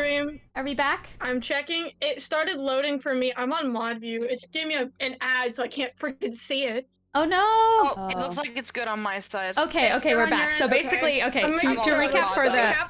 recap for the Twitch viewers, basically, Genesis just went like, "Come on now, if you want the memory orb, let this play out." To Benny. Boo, hiss. You still know nothing about me, thinking I'd just let any of this slide. Oh, but it wouldn't be in your best interest, I don't think. I mean, look at the situation around you. Really take a closer look at things. You're always dictated by intense emotions. You know, it's interesting, these memories, you know? They are reflections of what happened in the real world. If you really think that coming back to change the past can fix all of your problems, then you are dead wrong. Some things just happen. And what would you prefer to do? And what would you really prefer to do? Stay stuck fighting an impossible battle in this one memory? Just because what? You're upset at someone was hardly even relevant, being turned into something that you don't like, or rather you don't personally understand. I mean, I Or- think we're more upset about the fact it was like clearly painful to do that. Yeah. You would rather fight that fight with an almost certain chance of not succeeding. In this memory, I hold the memory orb. Look at me. You couldn't beat me before, without all the artifacts. You have none. And he is going to take the telekinesis and is going to push Arden and Lily, like, to sink further into the floorboards of the stage. Ooh, honestly, getting kind of comfy. Can I start weighted gnawing on the blanket. floor? Just like Yeah, The you ultimate can. weighted the- blanket. yeah, just The ultimate weighted blanket.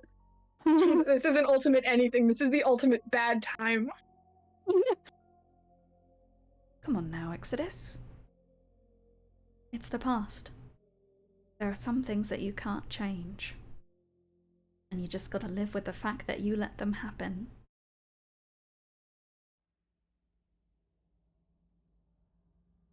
Maybe you're right. Maybe. No. There is nothing I can do to change the past. And I know I'll have to live with all of this forever. But the important part about living with it is learning from your mistakes. Yes, that is quite true. And you were my biggest mistake. And you were mine. How funny is that? Seriously though, I am still attempting to be nice. At this point in my existence, I still had a little bit of fondness left for you. Before you betrayed me, for good. So I do say, in all genuine honesty, I don't want to turn this into something it doesn't have to be. There is honestly nothing you can do right now. This is a memory. Has that not clicked for you yet? Of course, it's a wild reimagination of the exact events, but if you want the exact events, well, maybe that's how you start learning from the past, is actually knowing your past. Wouldn't you agree? Or would you rather live existence with an idealized set of memories? Ones that aren't particularly accurate, but at least give you comfort, and at least let you know, or let you relish in the fact that, oh, I think I'm a good person? Or would you rather have the truth? That's really where the question is posed here. If this is going to happen no matter what, why are you so worried about making my friends freeze in place? Why are you worried about any of us doing anything? If this stuff has already happened, you wouldn't be so stressed about us letting us interfere. Let's just say that I have my reasons for not wanting you to get locked in these memories. Remember that little bit of admiration I said I still have for you? There's a bit of me that's curious. I know you're gonna do great things. So, why deprive my future self of that experience? Of that pleasure? It's really up to you. You could end this here. You could play out the rest of this memory, have it keep folding forwards, never wake up from the subconscious, and live life imagining that stuff was better, with nothing actually changing. Or you could attempt and make a little spectacle of yourself and amuse me deeply.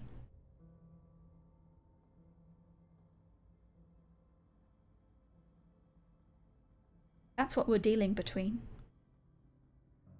I genuinely admire your want to change it all, here, now. But like I said, it's already happened. I just don't want you stuck in here, know, I prefer you in the outside world. I prefer still getting a glimpse of you here and there. It brings me pleasure, seeing how old and tired you look now. That's all. That's all. Fine then. I won't interfere, but let my friends go. He lifts both Arden and Lily off the ground. Will you two play nice? She has like Listen to dear pieces old dad. of wood in her. She's been chewing on the deck. The reason I did this is so she could spit it at him. Ooh, rolled a hit. So she just like it's she has the Spit some wood at intent him. Patooey. Patooey. That's a 15. 15. If it doesn't hit, it goes right in front of his feet. It does. It goes right in front of his feet, and he turns towards it and scoffs and is just going to fling his 2 fingers towards Benny and basically just go, catch. And he still kind of has you guys locked up in the telekinesis, but Benny is now like holding you guys at the very least. You can talk, by the way. You are still free to talk. Yeah, is he still holding Xorrin? Yeah. Xorrin down? Darn. Yeah. I wanted to see if I could just pick him up and book it. I thought it'd be funny. Yeah, Xorrin is being still levitated next to him as he looks at you, Benny, and just goes, oh, thank you, love. For, putting up with my antics one more time? You know, actually, I guess before, like, we keep going, can I roll, insight to see if, like, he was telling the truth about all that? How did you fall in love with that guy, Spider-Man? Telling the truth about what? Specifically about whether or not he has the memory orb. Roll insight, I yeah. suppose. And I will roll against it with either persuasion or deception. Cool. But you do not get to know what I roll. Whoa. Plus 8 to insight. What's 18? 8,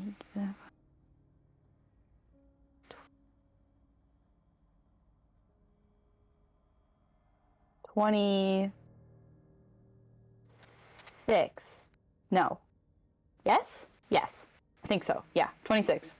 He Sorry. does. It took me a second. He does. He does have the memory orb. But 26. Mm-hmm. You sense at least one thing he said in that whole speech-ish thing to Benny was a lie. Okay. Or at least that there are suspicious. or at least that there are more reasons as to why he said what he said, and he just omitted them. Yeah, like more of a less of a lie, more of a leaving things out. Yes, but with the memory orb stuff, he was telling the truth. Okay. So he does have the memory orb. Yeah. I'm just not sure if he'll give it to us. He Well, I guess sighs, he'd have to. turns back to the but- audience, and is going to snap his other hand, the one that is holding Xorrin. So you guys are being held by this hand. The other one is holding Xorrin, Mm-hmm. and also the rest of the audience at once. He snaps his fingers. The entire audience breaks out into a cacophonous wail of confusion as there is just like they're pushing one another and just like screaming bloody murder at this point. People are dragging their kids off as he is going to take that hand as Xorrin falls to his knees on the stage and just Diamond, Diamond, Diamond. And Genesis is going to tap his throat twice and is going to cast prestidigitation to basically make his voice boom out throughout the crowd. There are infinite possibilities, an infinite spontaneum. There is an infinite chance of suffering and pain, and the world is growing uncontrolled with what they think they can do. Think in your heads. You've had those thoughts, haven't you?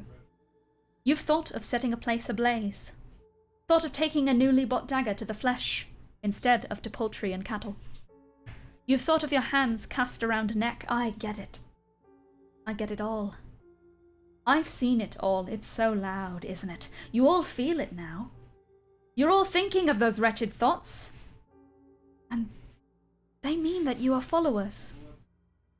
It's your mind trying to tell you not to continue cursing this world. The Celestials say that you can do what you want. It's because they want this world to fail. They want you to fail. They didn't tell you how unimportant you are. But that's why I'm here. In 1 hour's time, you will all be dead. Due to the wretched experimentation of this performer here. He points towards Xorrin. So as a leader, I look upon you all with deep, deep sorrow in my face. And I tell you all to carve, write, sing my teachings, make a fucking spectacle of yourselves, and then surrender your will. It's the only good thing you can do with your life.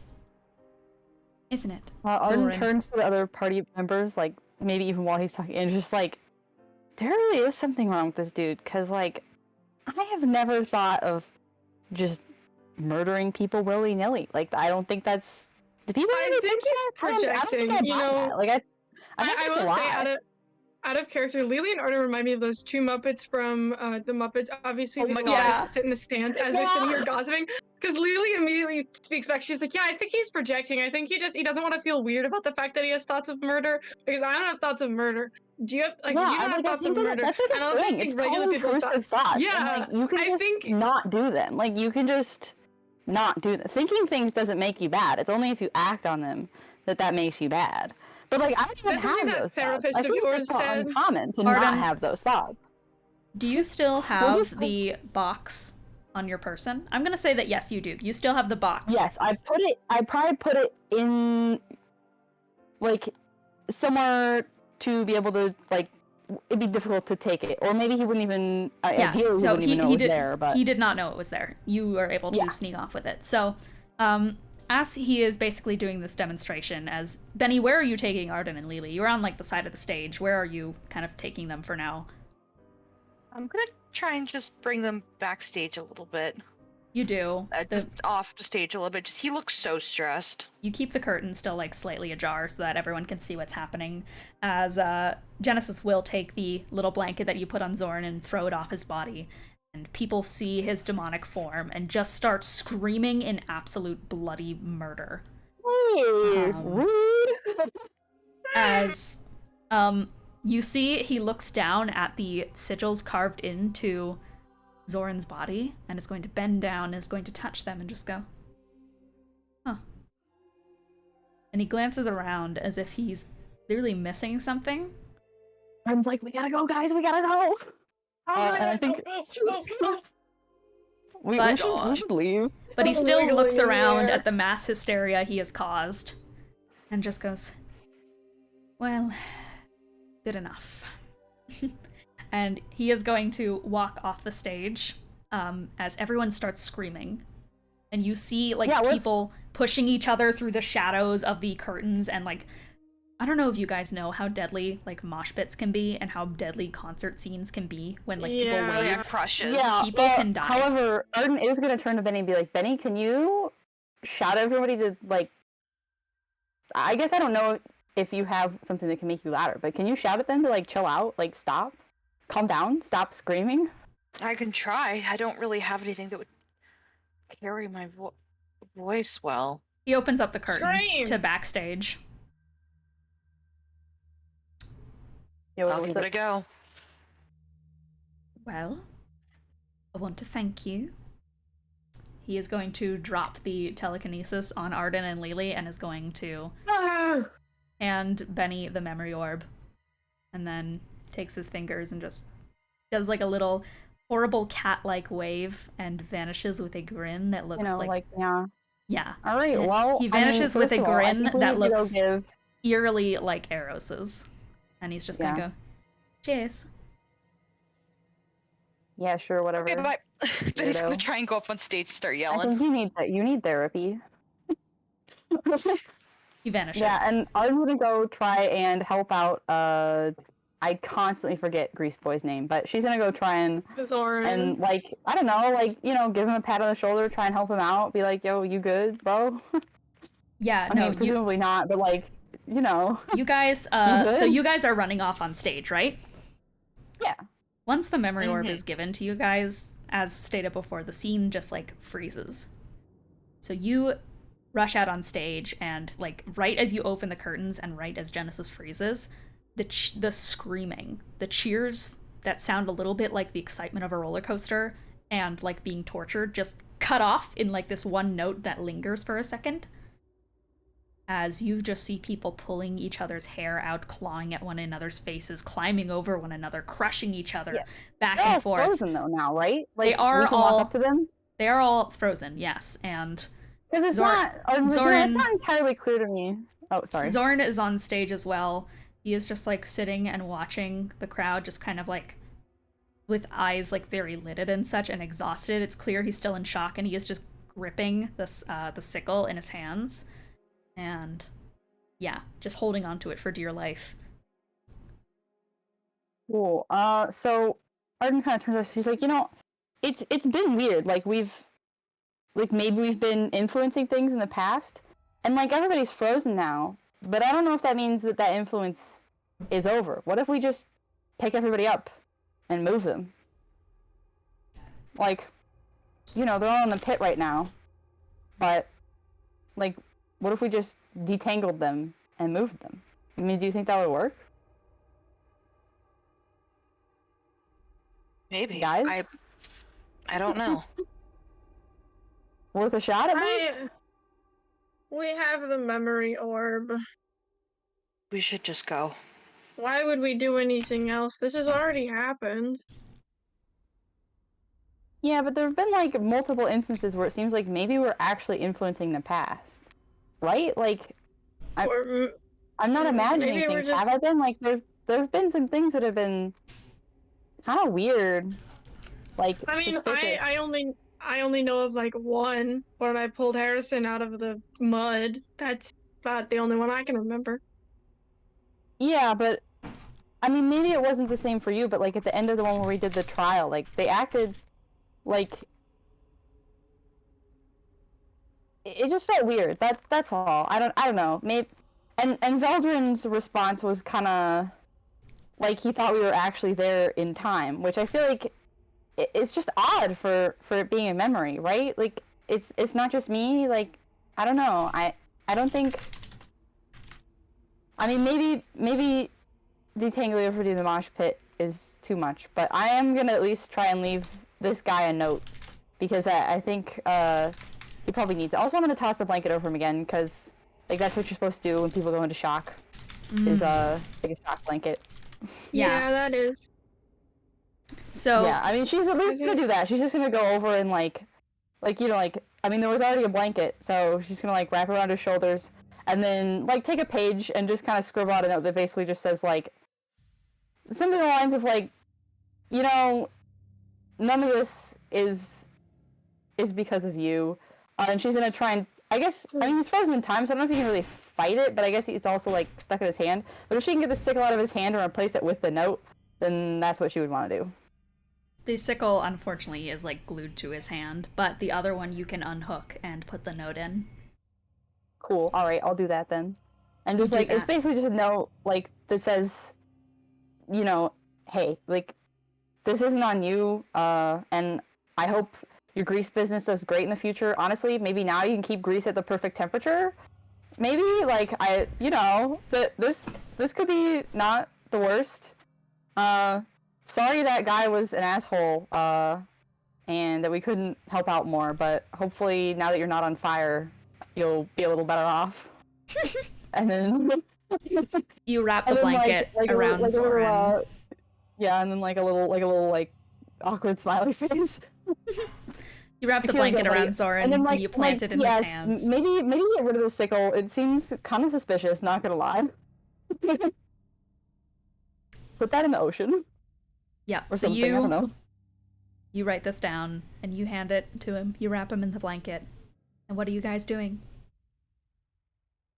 Morb. Time for the morb. It's morbin time. Yeah. Yeah. Penny Libby just looks like a little put out by the fact that there was a burning man next to her. Yeah.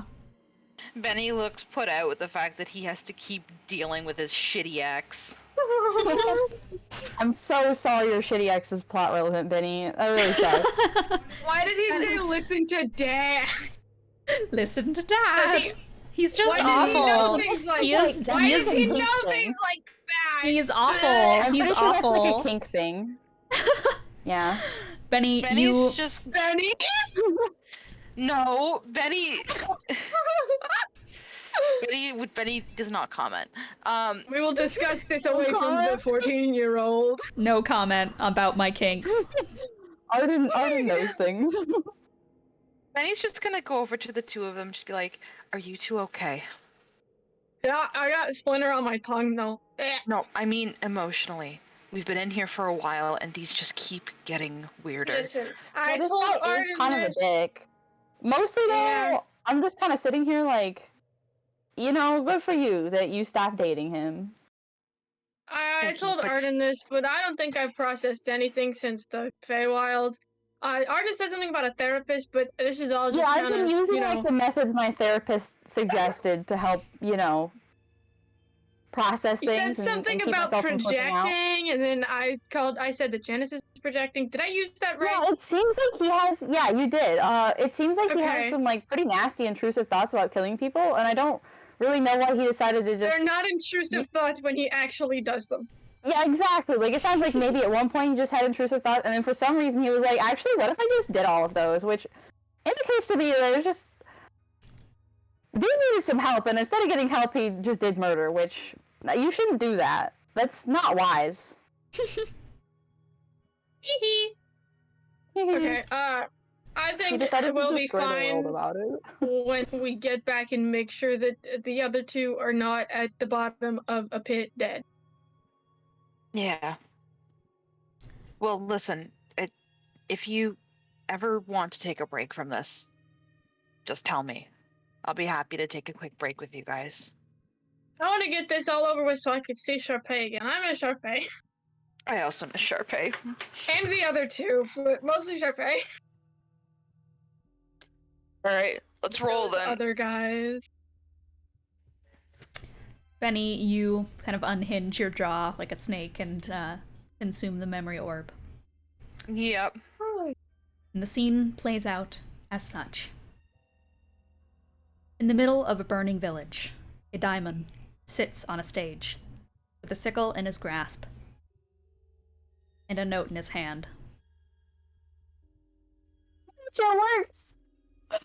Zornzanoth stands, shakily, looks down at it, kind of grips it in his hand, and chucks the sickle to the side, blinking fiercely.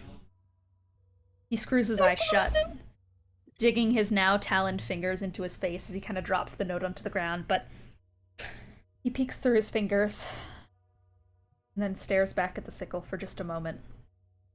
Don't do it, bro. Don't do it. He reaches his blood-soaked hand to it. I warned you about the sickle, man. I warned you about the sickle. The gold of the sickle seems hydrophobic to blood, as the blood covering his body dollops off of it, and he stands, staring at it, and then staring back down at the note. His hand grips around it, shaking, as he takes a deep inward breath. Exodus. You're flying, wings outstretched, picking up streams of clouds back behind you as you weave through the midnight air. Your heart pounds the soft pitter-patter of a panicked songbird. It's almost poetic the way you grip your scythe, fingers gripped devilishly tight around the hilt, as if you were the Grim Reaper, arriving late to the scene of a reaping. Next to you, the other angel flies, but you can't see his expression through your own blind panic. But you feel the way his wings are unwavering as they flap. You used to be envious of that trait of his ability to just swallow his emotions so he can help people in need. He never lost his cool, even in the most harrowing scenarios. He'd sob later. You held him so many times, those nights as he relented the way the world was turning, and the way it was burning. How he wished for it all to just be peaceful. You used to say that you'd do anything to give him the world he wanted. The optics are just so different now, though. Threadwire, they just invented the crossbow here, didn't they? A little humble community with so much potential. People were just excited. A lust for creation in every word. You didn't expect the colors to be nothing but ash and charcoal by the time you arrived to the distress call from the neighboring communities. Knives embedded into heads, crossbow bolts litter their bodies, soot-covered corpses are frozen in the poses of their death, some stabbing one another, some themselves. The air is tinted slightly pink and gray. In an almost aching way, it reminds you of the colors of the old world. The ones that, in the present, the sigil of the above reminded you of. There's a drip, drip, drip. It's a terrible day for rain. Genesis drops to the area, brushing his hands against the ground and closing his eyes, muttering what you believe to be a prayer as he lands. But you're too busy scanning the scene, and too busy looking at the demon. You've heard reports of them rising after the senseless slaughter of the Colossi, but you've never seen one until now. His body is still smoking from the flames that once covered him. You see him on the ground, patting down dirt. He's burying something before he stands up and turns to you with blank eyes. Drop, drop, drop. Each time water hits his body, you see a little flame rise up. It gets slightly larger. After all, water agitates grease flames. At the sight of him, what did you say? With the burnt bodies around him, and him in the middle of it all, the only survivor. Just a flaming demon. How could you? Xorrin looks at the piece of paper that is now getting, like, dripped on with wetness. Like the sky is crying. You see as his eyes scan over words that you cannot see from your position. What they do say is, it's not your fault. He turns up kind of blankly,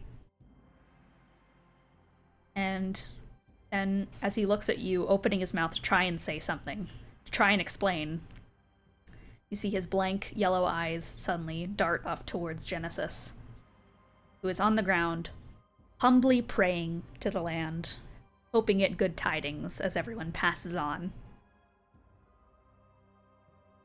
You see as the demon, his shoulders begin to grow tense, and his claws' hands begin to twitch. Diamond. Diamond. Diamond. As you see him start to take steps towards Genesis. His clawed hands just extend outwards as he breaks into a sprint towards Genesis. What did you do to him?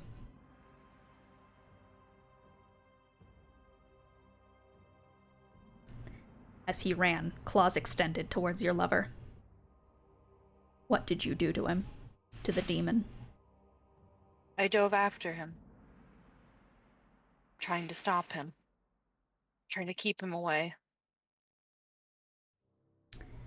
As you did, it was enough for Genesis to turn around. There was no panic in his voice as he told the creature to get back, as he grabbed your shoulder and went, "Don't let it infect you!" as he pulled you away from it and stood in front of you. "It's okay, my love. I saw one before. They're corrupted. I don't know why the gods let these things exist. Please. Just pass in peace," Genesis said towards the demon. Hey, leave him alone. As Zornzanath just went,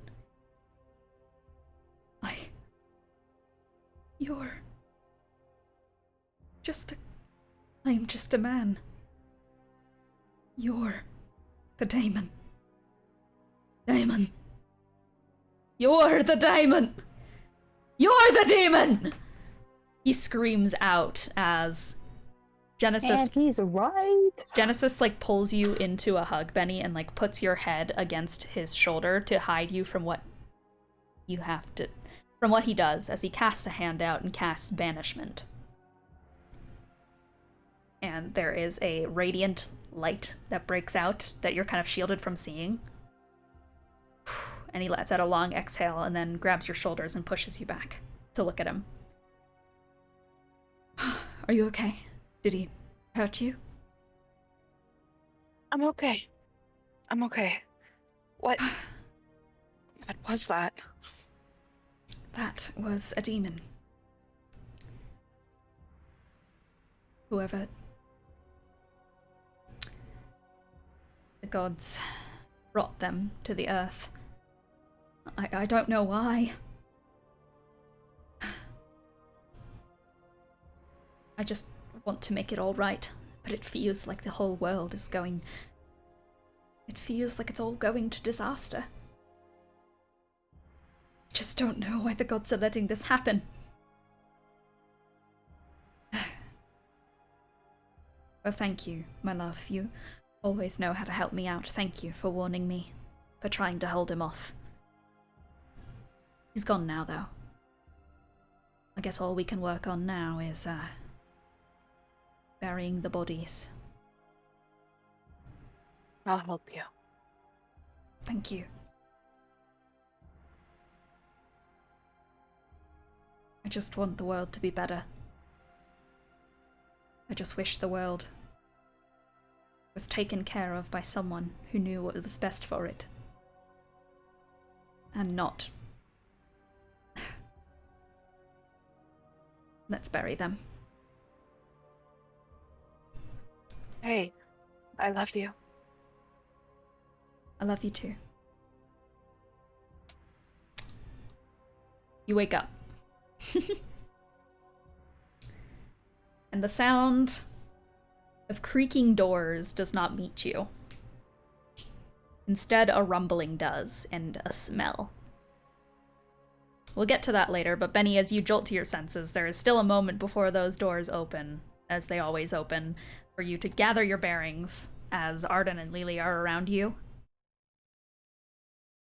I have a quick question, Loops. Yes.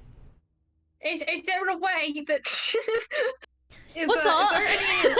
oh, What? is there any way that Lily remembers what her mom was like in the mindscape?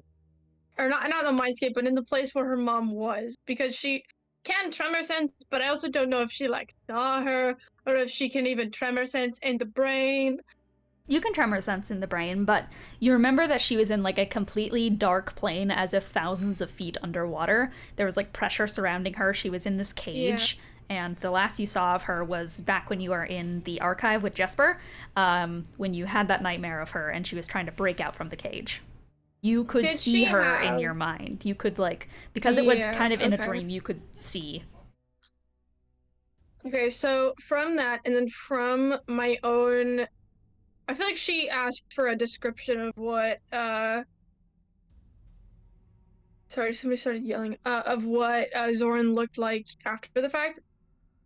Mm-hmm. Is there any similarity?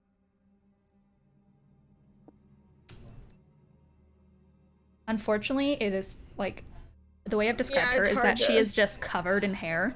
Like, her hair has grown so fucking long that basically it's just, like, she has used it to just, like, surround her entire, like, malnourished form. She, like, there are no horns you could see from her. Yeah. Oh. Also, thank you for all those sweet comments, Jay the Wizard. So sweet. Yeah. I just wanted to ask because I'm sitting here and I'm like, You did not notice any similarities. And specifically, you never like saw her like bare skin to be able to see if there's any markings like on Xorrin. Okay, she's gonna like snap her fingers a bit and then. Hey, can I do something that might make specifically Kiki and Crime go? Whoa! Okay. Do you guys remember how in the main story you got the Sickle of Judgment? When was at the carnival, right? No, it wasn't. It was in Oh Penketh. my god, where was Was the it sickle? buried? Oh, it was in Vegas. Oh, okay, yeah. I vaguely remember that. That was when I like had to skip out a few, because I was doing a choir thing. It was in I remember that Penketh, there was a and dungeon. there was a dungeon, but you did Dungeon. not get it in the dungeon. You actually Snuck it in the were given it by a salesperson who owned a very funny store that you guys loved. Was it a grease store? It was Demonic Bath and Body Works, Oh my god. and the owner Isn't of that the where I got my store. talisman? That is where Benny's wild magic happened. That is where you got your talisman, Lily. That is where you guys got the Sickle of Judgment. And the owner of that store is named Zornzanoff. Hell yes. Wait, That man went Lily out. like He made a lucrative Lily grease takes a business. moment. He She sits did. there and she's like, Benny, I just processed something. Oh my god, we need to go back to Pancake, and not just for my paycheck. What? Whoa, Do you kiddo. remember the guy? The guy gave me the thing, the talisman thingy. He made your magic all weird. He did a bunch of other stuff. He gave us the sickle, the thing that we just watched. Benny, you look Yes? over because you guys are still in the memory, and you see Xorrin like covered in the blankie and such still. And it's that like recognizing where like you see a baby picture of your friend, you're like, oh wait, that does look like my friend now. That's so weird how aging works. But you see it and you're She's like, there and she's like, Oh my god. oh yeah. Wait, Oh, you've met this guy he's- like in the future? He owns a Bath and Body Works. Does this mean his grease business succeeded? It's not grease anymore.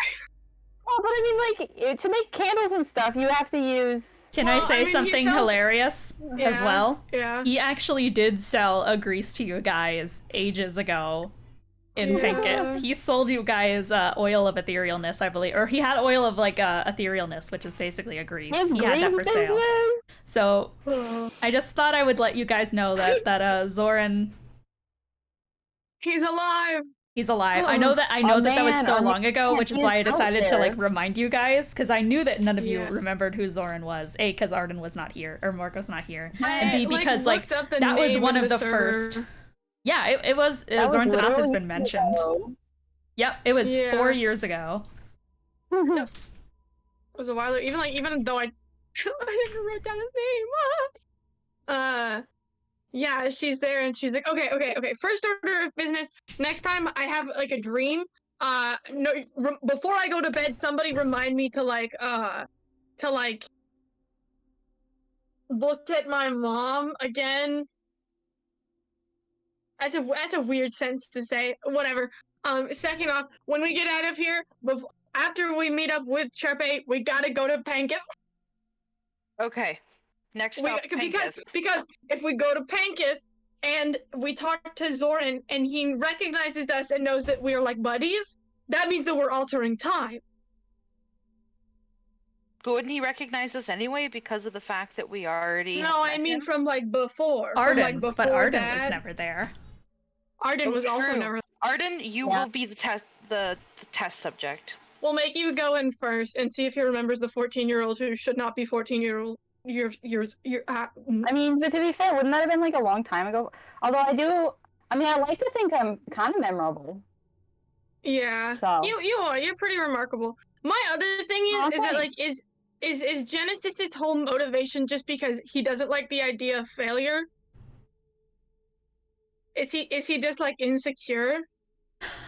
It seems to me like Because, you like- had some like intrusive thoughts, immediately assumed that literally everybody Whoa. else felt exactly the same way, and then decided to destroy the entire world about it, which is really odd. It's a very odd choice. Because his whole thing was like, there's a million possibilities for success, but also a million possibilities for failure. And I think like I think I talked to Elian about this back when we were hanging out with him, but like the whole thing about like science and stuff and like magical science is like the magical scientific process where it's like you fail a bunch of times until you find the right answer? Does he think that elves just came out of the womb casting spells? Because I'm not gonna lie, the comments that he kind of made, that felt a little weird. It felt a little odd. Does he Little just have like a thing racist. against? Yeah, does he have like a thing against elves? He killed most of us that still existed in Ethos. Does he just not like us?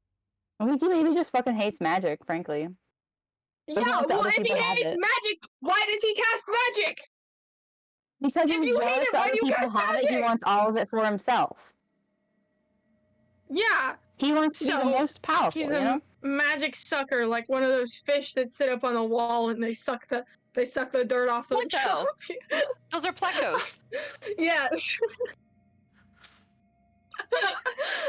you Yeah, know that the he's like one of plecos can grow those. giant and they're not actually suited for most tanks?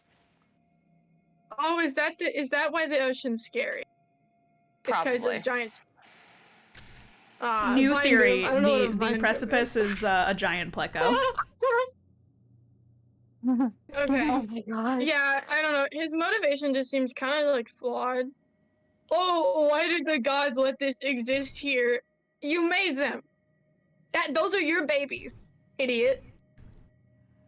That's like the same thing as like you made like a burnt like chicken for dinner and you're like, why would the gods allow me to burn the chicken? They didn't let you. You're just a bad cook.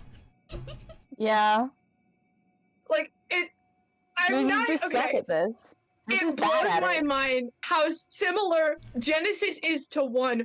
Only 1 was more outwardly gross and creepy, like he had nasty stuff in his room, and Genesis is like he keeps up this like composure of chillness, but in actuality, underneath, if you beat him at a game of cards, he would call you a bitch. I think he would say something racist. Yeah, okay, so he's racist and a pedophile. Oh, I'm so bad at picking You have boyfriends. such a taste in. We gotta get you like a better boyfriend, one that won't turn you immortal with an STD. I don't want a boyfriend anymore. I just want to grow old and be happy.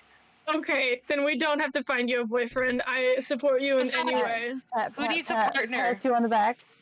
Besides, who needs a partner when I have 2 kids right here that I'm very proud of? We've also got Aw, more thanks. kids, but I don't know how they're doing. I worried about them. Sharpay is like the eldest child in this situation, and I'm very worried about them. Sharpay is actually Yeah. the young. I think like. I don't know. Yeah, I think Eros is the youngest out of that group, but Sharpay, Ryder is actually the oldest of that group, which I find really funny because I think Ryder's in his late 30s. Ryder hasn't Creator reached of the son outlet. status yet, though. Yeah, true. He, The other two, I'm not kind of like, I don't know. Eros is kind of weird. He showed up kind of conveniently. Ryder, I like him. I think we do a really bad job at explaining what's going on to him. yeah. Also, I haven't known him as long as I've known you. Well, okay, Arden, you're. This experience, Arden, has made us much closer as friends. I feel. Trauma bonding. I think that's. Yeah, I think that is a thing. Yeah, I don't know. Ryder's cool. Eros is just kind of weird. He showed up very conveniently on the boat, and then just like, and he is That's a little very concerning to me. suspicious. yeah, he's a very convenient guy. And there was a This is cat that like did the you know thing how with that the dog, they would hug the youngest person around, and it kept hugging Eros, even though he looks like an adult. It's a bit weird. Yeah. He's an interesting guy, and I think the next time I'm gonna have some questions for him, but I don't think they're gonna be very coherent, more along the lines of, why did you kill that Colossi, man? But he didn't actually do that. Oh, by the way, Yeah, now we know that there was another dude running around looking like a cat, so... yeah, I was gonna say, in retrospect, that perhaps that tale of a tabaxi or a cat-like person killing a colossi. Yeah, I mean, it seems like Genesis was also doing that, so... I mean, well, okay, so does Genesis just like choose to turn into cats when he kills Colossi? Because has he done it again? For fun, I guess. Genesis like, is I've a only cat ever- boy. I've only heard of him doing it when he kills Colossi. So Well, then he did it just now, too, didn't he? It's probably just like a He did it- disguise. It's a what? disguise, you know? what do you mean he did it just now? Oh, He yeah, was a no, cat the whole time. Yeah, pretty much. I'm more upset about the fact that he was touching me so much. I thought it was fine, and then I forgot, and then I remembered. I remembered. Yeah, I mean, Didn't catch up the re part, so it just said member.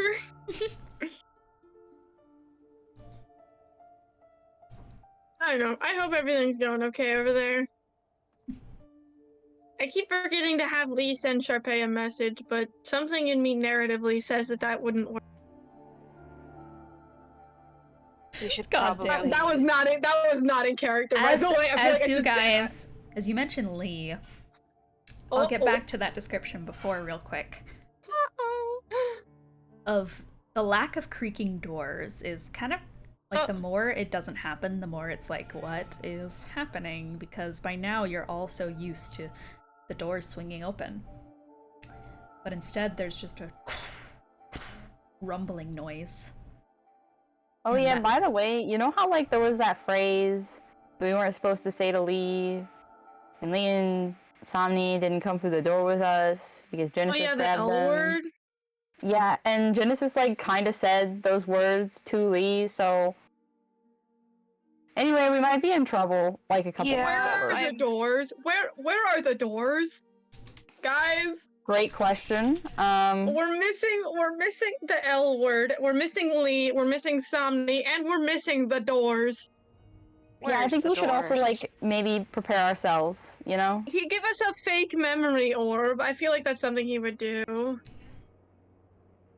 There is a raw, dry sensation of static in the air, dancing at the tips of your fingers, waiting for the moment that it can spring to life and snap its jaws shut like something organic would. It isn't hard to tell that something is wrong, as you guys have properly discerned. The doors are not there. Not the ones forward or back, that is, but they should be. There are grooves in the dirt of the charred threadwire ground that give it away. There is a perfect area for two thin doors, but they are just not appearing. Something is wrong. The large door that leads to the ship normally has a porthole of glass in it. That door is here, but it's been covered in a shroud of what looks to be clouds. And the handle to the door is red hot, a fiery color that brings crackling furnace heat to the room.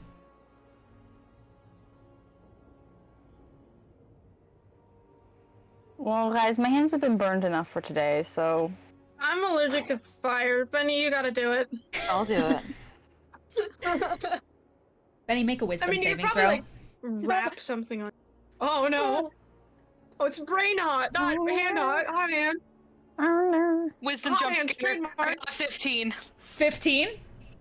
Oh, Thank fucking god, I only have a 1 in my wisdom save, bro. One moment. okay. It's like the worst thing you don't want to hear your DM say that. One moment. Oh, it's like a saving throw. Aki Nest. Benny, Oh. before Benny touches the door, Benny falls to the ground and starts convulsing. Hello. And Benny? you're going to take 34 points of lightning damage as Oh my god. yeah, 34 points of lightning damage as Benny falls to the ground and just starts convulsing. His eyes start to roll to the back of his head, kind of flickering in and out as his eyelids kind of twitch from the bottom up. As Benny, your hands kind of just like curl up and are unable to separate. It's just like this painful kind of clenching. As you're trying to get your body to still, but it won't. It is like Benny is getting electrocuted in front of you. And the door in front of you begins to flicker in and out of reality with like this thunderous noise as it in and out. As Benny, you are just on the ground convulsing. What is like going through your head right now? Like what does Benny want to do? Holy shit, this hurts. Holy shit, this hurts. Holy shit, this hurts. Oh, don't touch the door. How this comes out of Benny is just a gut-wrenching, just like scream of agony that you have not heard from Benny in ever, really. Benny doesn't like vocalize pain that often, I don't think. Not a big vocalizer. He vocalizes it this time, though. It's kind of. Oh, I God. like to Oh, imagine that it's kind of like that sensation where like you've never seen your father figure or someone who's like an adult important figure to you cry before, and that's the first time you see them cry, and it's just that sensation where you're like, oh, like Yeah. it's that. Jiminy Christmas! Yeah. Arden's like, I haven't Oh. seen adults cry before, so I feel like her reaction is something along the lines of, oh shit, you good? Yeah, Benny and Lily, or Arden and Lily, what do you guys do? Lily's more on the First I side point of at the door and I'm like, freaking out. hey, you, because- door, stay put. And then, He didn't and then I'll go touch over the to Benny door. to see if there's anything I can do to help. Yeah, absolutely. I just point at the door and I'm like, hey, stay put. You say that to the door as you rush over to Yeah, I Benny's will. side. Very valid thing to do. And yeah, you like crouch down next to Benny. Lily, what are you doing? Mostly just like a little panic here and there. She tremor senses to try and see if you can tell what's on the other side of the door, despite the fact that like it's never concrete if that works or not. You cannot see through the door because it is to another part of the plane. Okay, well, because she knows that like Unless the Benny door is didn't open. touch- You can tremor sense once the door is open, but it's not open. yeah, Benny didn't touch the handle when the door when he got close to the door. So she's there and she's like, maybe it's like the thought of touching the door. Like if you think about it, you get hurt. So she sits there and she just like stares at the door and she's like, I'm gonna open it. Yeah, as Arden, you are Just to like see like what the condition is. Lily, you are like trying to open up the door with your brain. As Arden, you are next to Benny's side. Oh! As the lightning stops, and Benny, you're kind of like Benny is straight up. There is smoke coming off of him from this. It is like getting out of like an electric. It is like he got electrocuted. And Benny, it Me takes when you. I was in LA. It takes you a moment to kind of come to your bearings, and Exodus, what is your response to seeing this little girl kind of right over you? What do you mean, Exodus? Hey. Oh. Oh, it hurts. Who are you? That startles Lily enough to turn around from her attempted telekinesis. Just like, huh? I mean, I'm Arden. Hi, Arden. Hi. You good? You were kind of like smoking, and you got a pretty bad shock there. Oh, I guess I did. Oh. Oh. I think it might have shocked some of the memories like straight out of your head, which is a little concerning. That's not. That is what you are way too calm for this. Why? We're in the subconscious. I feel like these things must just like happen sometimes, right? No, because that might mean that some of his memories just got knocked out of his head, literally, and we can't get them back. Oh. I mean, we've been looking for a bunch of them anyway, right? So. Exodus, you have no idea what they're talking about. Oh no! Don't touch the door, Art. Don't touch the door. Yeah, I won't. God damn it. Yeah, I mean, your thoughts in your head are like little bits of electricity, so I guess some electricity getting into you would be bad, probably. Okay, I'm not even gonna ask you what you mean by. Don't worry What about are you it. two on about? Okay, well, you. see, What is your name right now? Because I'm assuming it's not Benny, like it would normally be. My name's Exodus. Yeah. See, so you're missing like, No. I don't know, Lily. How many years of memories would that be that they didn't have? I don't know. When I Like met a him, he was lot. Benny. When I met him, he was Benny the last. Okay, Curse War was 100 years ago, right? I'm assuming that he would have Benny, been. you 100, do not like, you do older. not know what the curse war is. I don't know. What is it? What? The what? There's been a war? Okay, so he's lost at least 100 years worth of memory. That's a great Well, I guess starting we point. have someone to start from at least, I guess. Considering the fact that he was X years old. There. Kid, did you have a Yeah, nightmare? like What are you not to be talking about? rude, but how many You, years have you been Exodus. alive right now? How old are you at this current moment? And don't give me any BS answers. I want the legitimate date. I think you're Roots. like 800 right now. Oh, jeez. Oh, well, how do I look? I don't know. I I can think never not tell. a day over 600. Ouch. I'm Oh, hedging on 800 now. Okay, so So that's it's probably lost like about what, 200 years then? 200 years. 200 years. Yeah, so I hate to break I mean, well, I don't know if I'm really being the one to break it to you here exactly, but I hate to break it to you, but see, actually you're like over 1,000 years old and you basically just lost 200 years of memory. I think. I think the door like zapped them out of you or something. Don't touch the door. Don't touch the door. Yeah, if I lost 200 years of memory, I actually know what that would do. I've Baby. been alive for 200 years, so. General Jets, what Yeah. is your response to all of this? To these General? people claiming Oh. that you've lost 200 years of your existence. Around you guys, the memory has changed to one that you've seen before. It looks now like the end of the Curse War memory, where there was just mud and like dead, dried battlefields around you. Well, hold on now. Are we 200 years. Is there a change in his cadence and like the way that Yes, he's? I mean, Crime did it yeah, pretty well. Yeah. Yeah, just he making sure that it's was like a little bit. He. His voice see, sounds Exodus older. Was, yeah, Exodus was She- laid back. General Jets is very stern. She points at him and she's like, "You're 900 years old, right? That's an old guy Your speak. pardon. Answer the question, old man." Youngins these days, disrespectful. Youngins. Calls me youngin.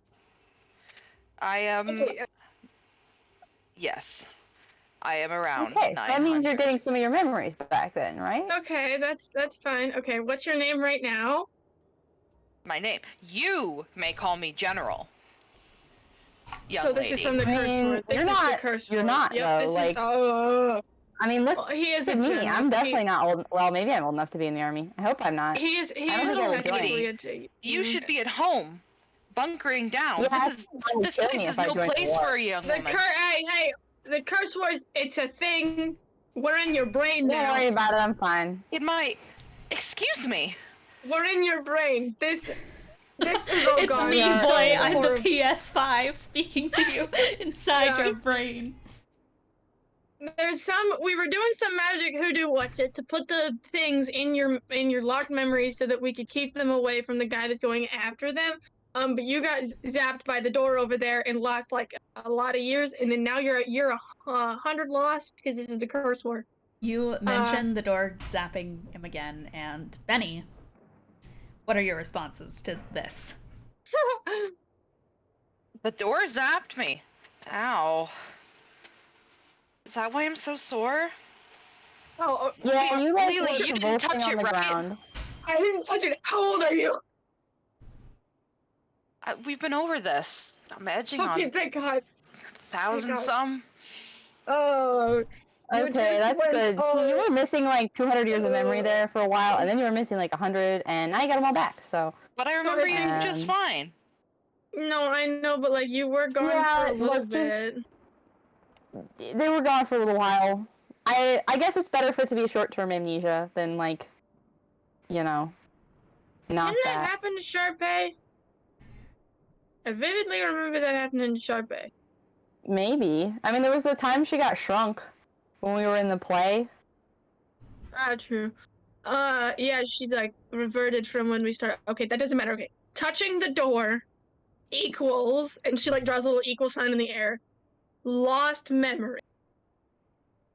But there's a way to get them back. Maybe it's like asking you how. No. Because every time Benny- I ask you how old you are, you look very. Are you, like, what are you guys doing right now? Like, getting up, moving at all, or just staying kind of on the ground?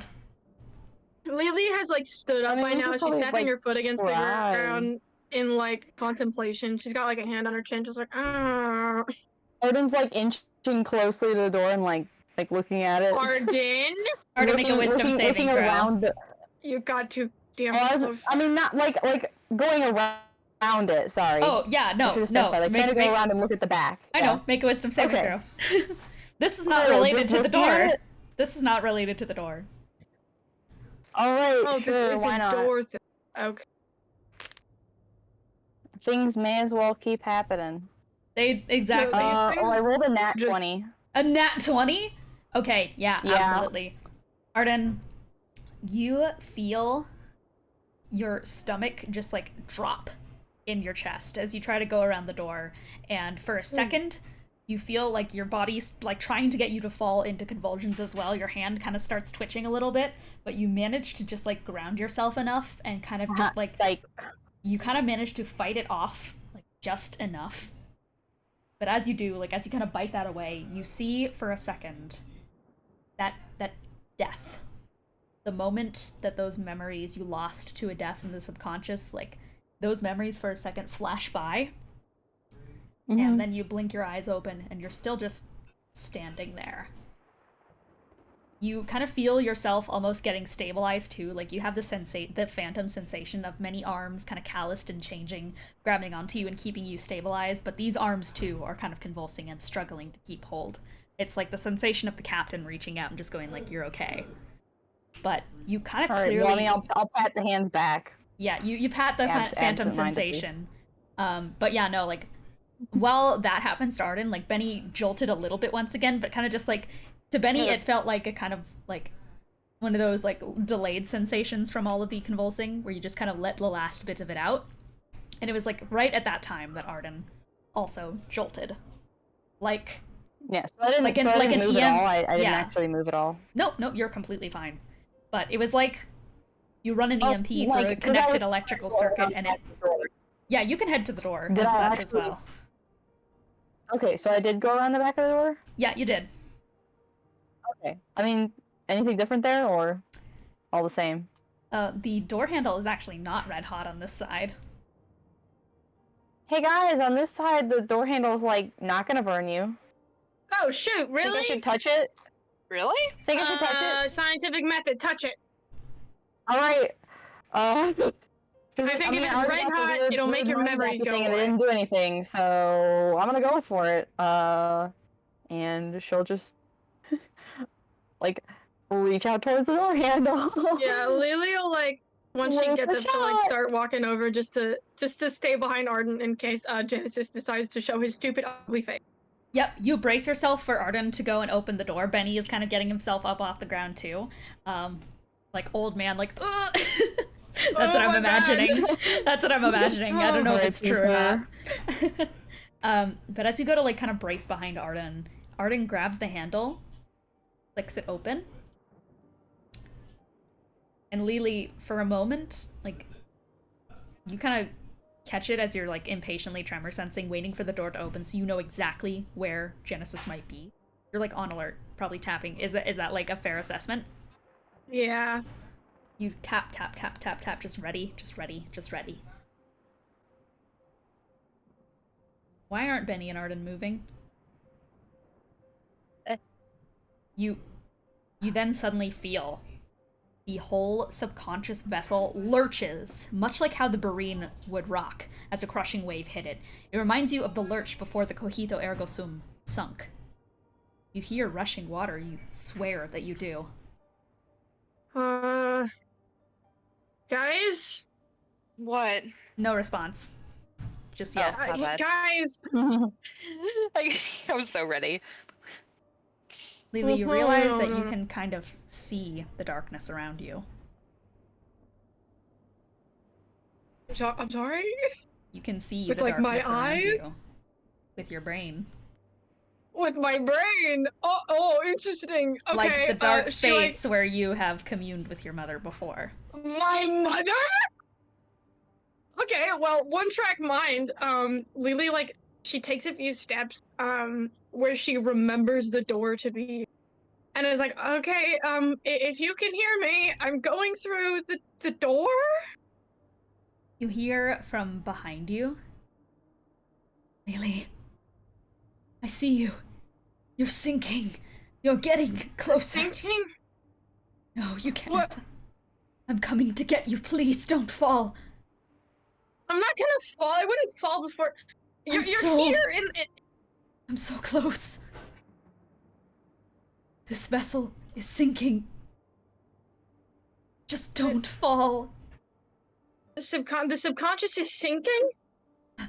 Ah! And she lets out this torrential scream as suddenly, like, Lily, you just find yourself once again behind Arden, who is actively clicking open the door. Arden, you did not, like, feel frozen. Benny, you didn't feel frozen. It's like time continued forward for you guys as you grab the door and you twist it open, Arden. She, like, jerks her head around for a second, and there's, like, It's not similar to when she lost her sight for real, because that was more of, like, a slow it takes a long time to, you know, pull somebody's eyes out of their head. It's more of, like, an abrupt, like, light switch off, and she swivels her head around. She's like, where did they go?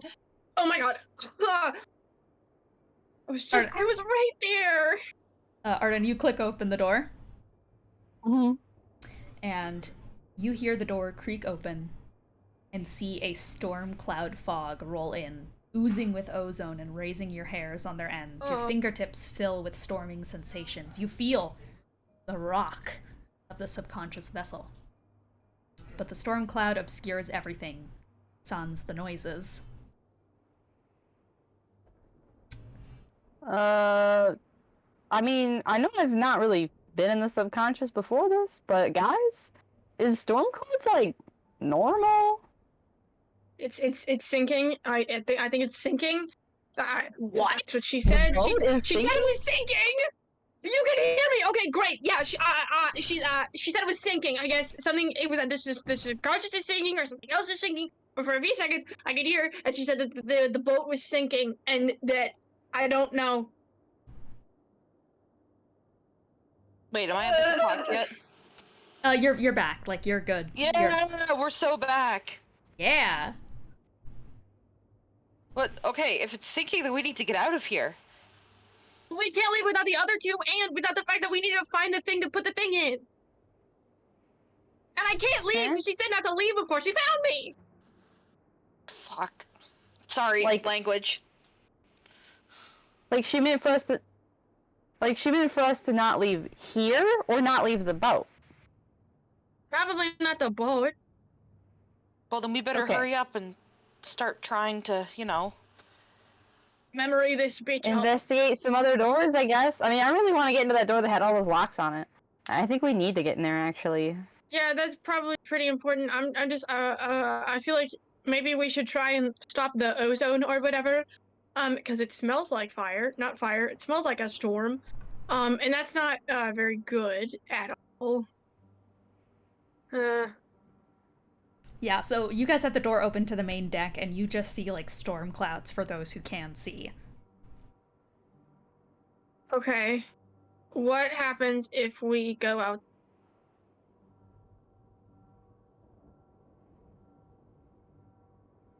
I don't know.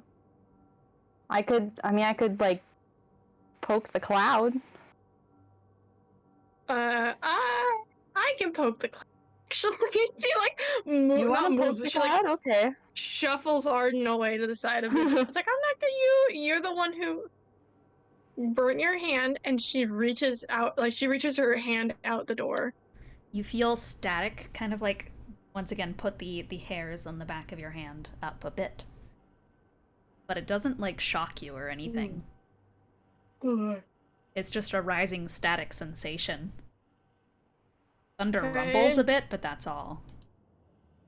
She'll step out into the deck fully. If that's the case. You step out, there's like a as a plank depresses underneath your weight. But you are not shocked, you are not. Nothing happens, per se, other than just being surrounded in this torrential storm. It's quite loud, as thunder rumbles every couple seconds. Mm-hmm. But it's safe, at least being in the cloud, it supposedly is. For now. Yeah, she's All right, like, well, okay, I mean, it's if it not doesn't seem like shocking Lily's me. dropping dead, I'll, uh, Yep. Mm-hmm. I'll carefully follow. You carefully step out too? And Benny, do you follow? I follow. Great. Step out onto the deck. Once again, like, all you can see is storm clouds.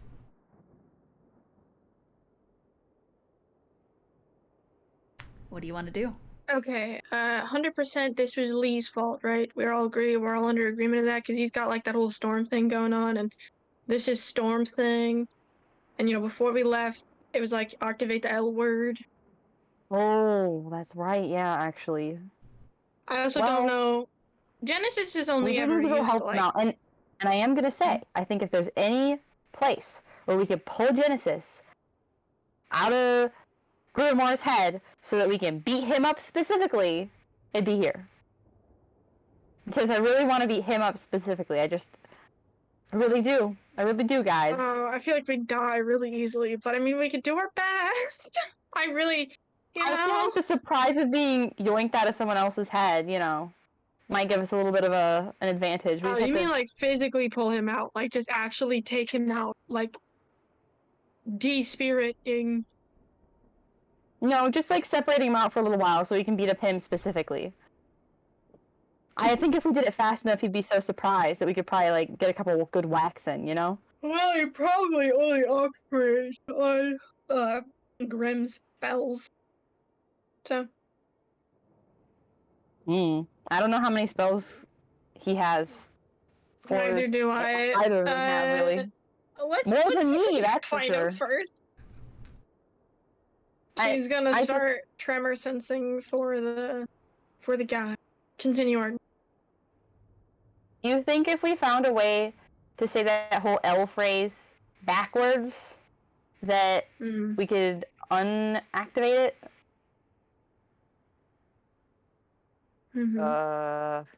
Maybe. There is a possibility. But I don't think it would work that way.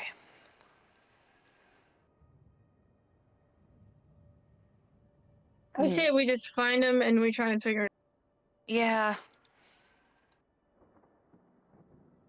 out. We're great at winging it. Yep, that's one thing we are good at. So, Lily, you're tremor sensing. Is anyone else attempting to like look around or listen further for signs of... Yeah. Yeah, great. So roll me either investigation or perception. You guys can choose here. I will choose to Perception. Perception. My investigation is awful. I must perceive. I am investigating and perceiving on I- these nuts. I rolled bad a nat 20 again. Ooh! Again! I already have a +8 to perception. It's not like I really needed it, but Arden. sure, I'll perceive. I see all. Yeah, no, I think with the nat 20 that like carries it so that Arden can like basically turn people's attention towards what you hear, Arden, which is it catches your ear. Like I recently saw a clip, and I always like relate things to IRL stuff because I find it gives more potency. I recently heard a clip where it was a bunch of people like cheering at an award show, and I like picked out a voice, and I was like, wait, do I know that voice? And then I went on Twitter and I found out it was indeed the person who was there. I saw him tweet about it, and I was like, wait, I picked out his voice. Like I knew his voice from afar. So I think like when you know someone's voice, you know it, and your brain just like picks it out. Arden, you can pick out your mom's voice like the back of your hand. Please don't bullshit me. I'm here on business and have a bit of a tight schedule considering how close the sea is from parting. Things are already packed up with my list to get through, and I could use no further hang-ups, like whatever the fuck this display is. Let's talk like adults and not make this a grand show. For the sake of brevity, just a word or two, Genesis. That's all I need. Fuck you. Fuck you. Roxanne. Your duties do not require you to be here. Nonetheless, you request an audience with me. Assuming that you got here means that there have been no complications with the integrity of the ANC, so you better have a good reason to disturb me. You're interrupting something rather important. Thunder rumbles. Funny you mention integrity. I know for a fact that neither of us consider ourselves to have strong moral principles, but I truly thought you would at least not stoop to the Pandora you claim to wish to eradicate. Do you have an issue regarding my methods? I have an issue with your proximity to my daughter. Can't a grandfather not keep an eye on their granddaughter? You hear, like, simmering in the air as lightning kind of, like, crackles out.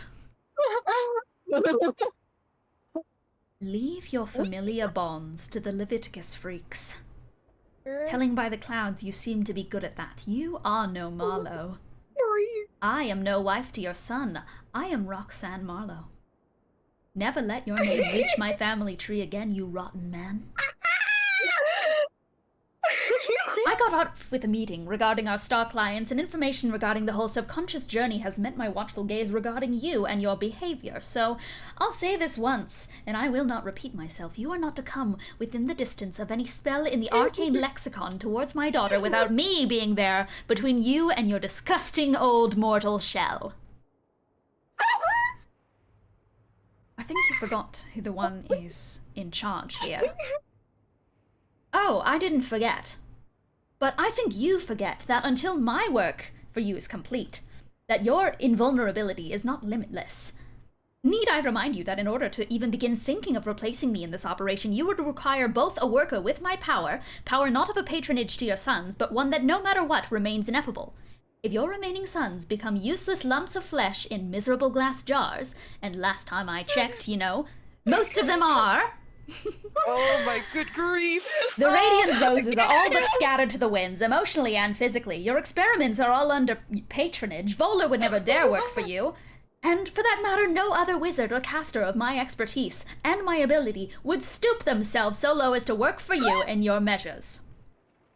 My moral qualms and power are irreplaceable, so until we reach the point where I lose my irreplaceable position, I will be reminding you of where we actually stand. You've made yourself invaluable. I do have to say you continue to impress me, beyond even the Pantheon. Never underestimate a Marlowe, Genesis. It'll be your undoing. I'll drink to that.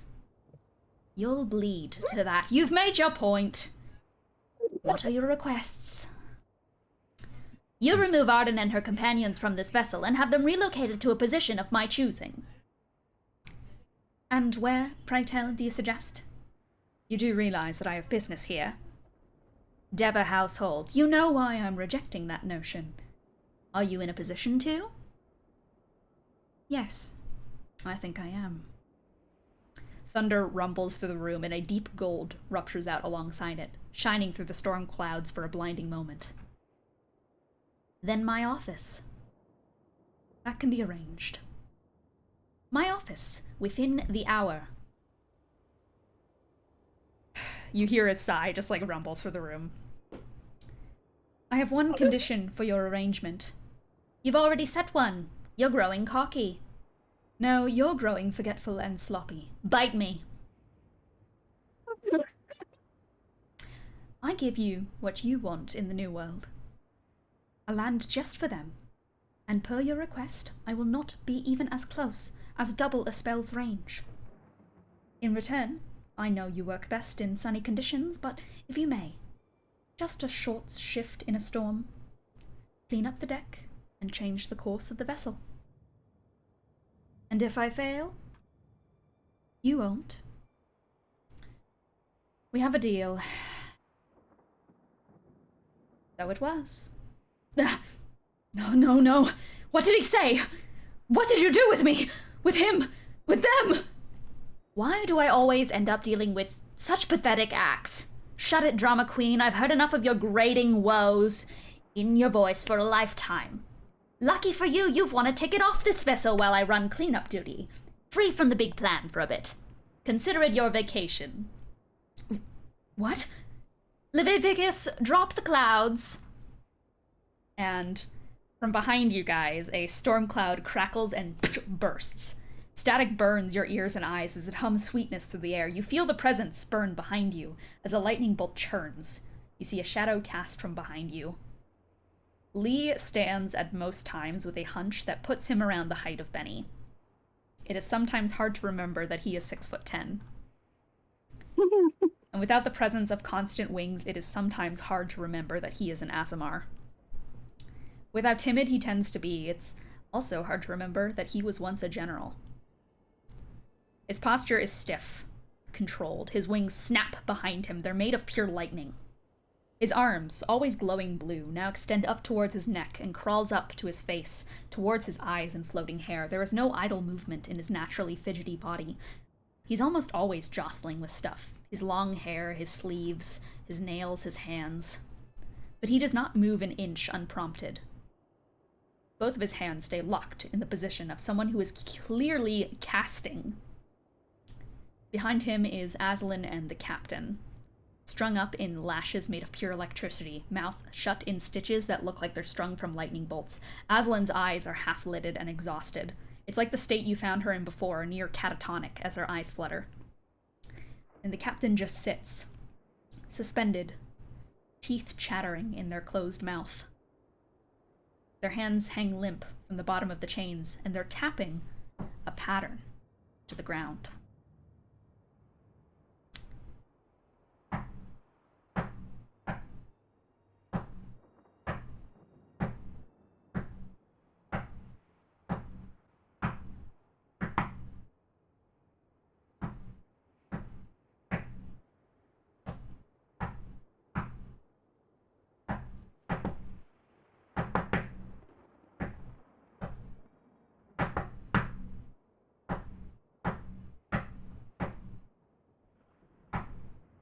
Unfortunately, your muting on Discord has Shit. muffled some of the knocking. Shit. However, I am knocking. recognize some of it.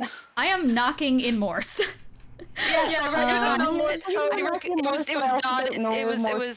was da da da da. I was recognizing it. I can put it. I can like actually put the Morse in chat if you guys want to translate it yourself. But I will knock the rest of it out for the audience. Morse translate.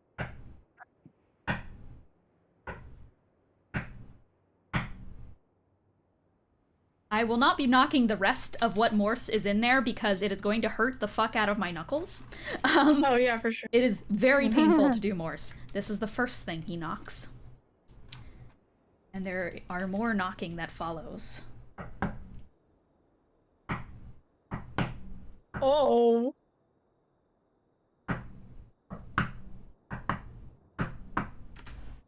I'm not going to knock all of it, but I'm just giving you like a general summation of stuff that is happening. There is a number of things that he is knocking into the ground, and I will let you guys translate this as I continue describing stuff, because this is all stuff that he is knocking out like while like Roxanne and Genesis were talking with one another. Mm-hmm. There's a lot. All right. So, the captain has knocking these patterns into the ground. And at this point, Roxanne has, like, the Grimoire's body, like, kind of, like, hung... Like, she's holding him by the scruff of, like, the back of his collar, and he's kind of on the ground on his knees. And she, like, grabs him, kind of hoists him up over her shoulder, and then turns as the clouds fall away and looks at you guys from down the hall. Hi, Mom. Hi, Arden. How are you doing? How are you? Oh, my head. Why?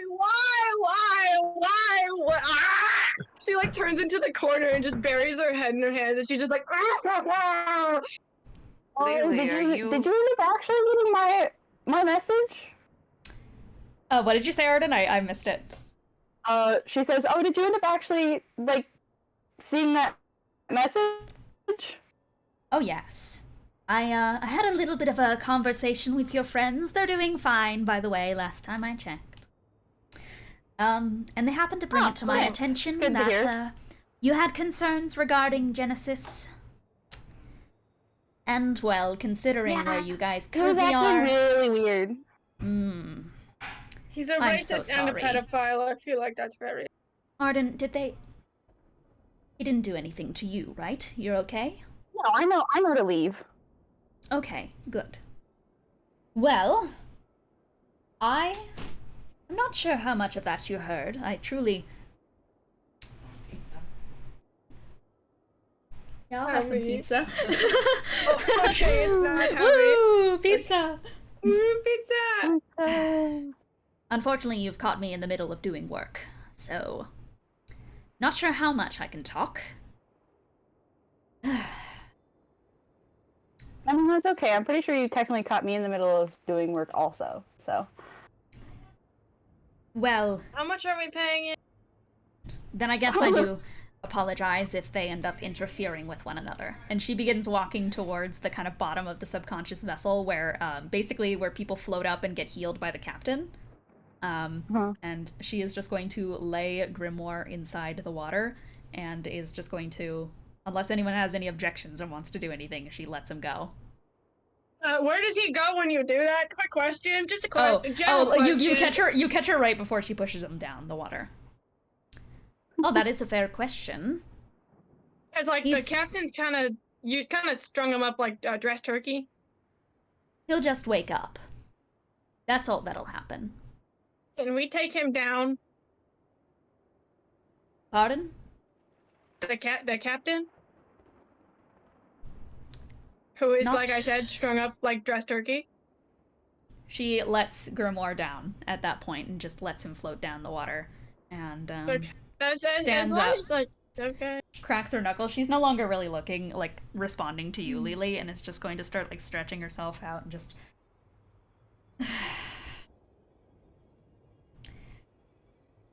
No. Unfortunately, you cannot take him down. You see, I don't like when my job interferes with my home life, that being with you, Arden. I've done a good job, at least at this point, and you not having to deal with stuff that I have to do, but unfortunately, she kind of, like, pinches her brow and just looks down. I do have a bit of a job to do, just this once. It's for a good reason, I hope you understand. I mean, You're going to kill the on it. subconscious captain? Yeah, that is the one thing, like, I mean, I'm pretty sure we all rely on the whole healing when we go to sleep thing pretty heavily. We all rely on it quite a lot. He's a very neutral guy. I know. I can't say much due to, well, workplace confidentiality, I hope you understand, but I can at least be a little bit... I'm sorry, Arden. I'm not attempting to kill the captain, if that means anything. Honestly, it kind of does, yeah. Well, I suppose you should know then, and I will make it abundantly clear that I'm not trying to kill him. That's not part of this whole operation, so you could at least take satisfaction in that.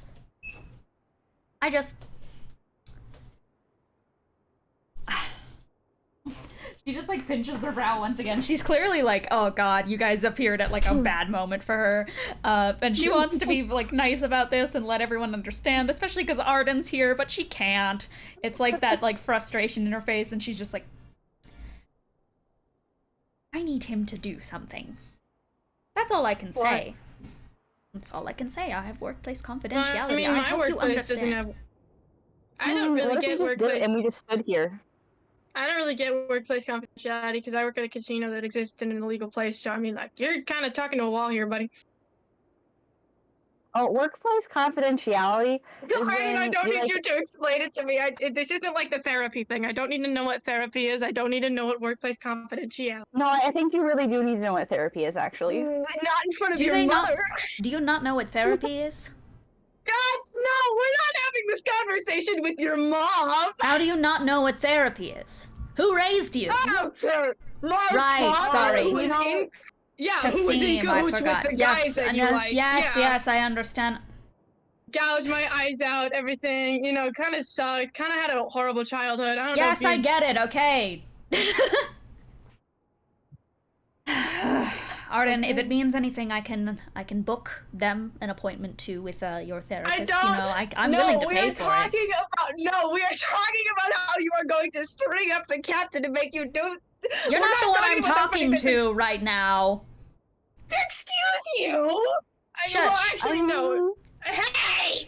It's okay. It's okay. I think if she wants therapy, I can probably help her figure it out. Okay, just, you know, if they're at any point wants it, I mean, I'm absolutely willing. You know, they're your friends, and I'm willing to shell out a couple of gold pieces to make it go all so smoothly. I own a I mean, we're adventurers. We have like a lot of money.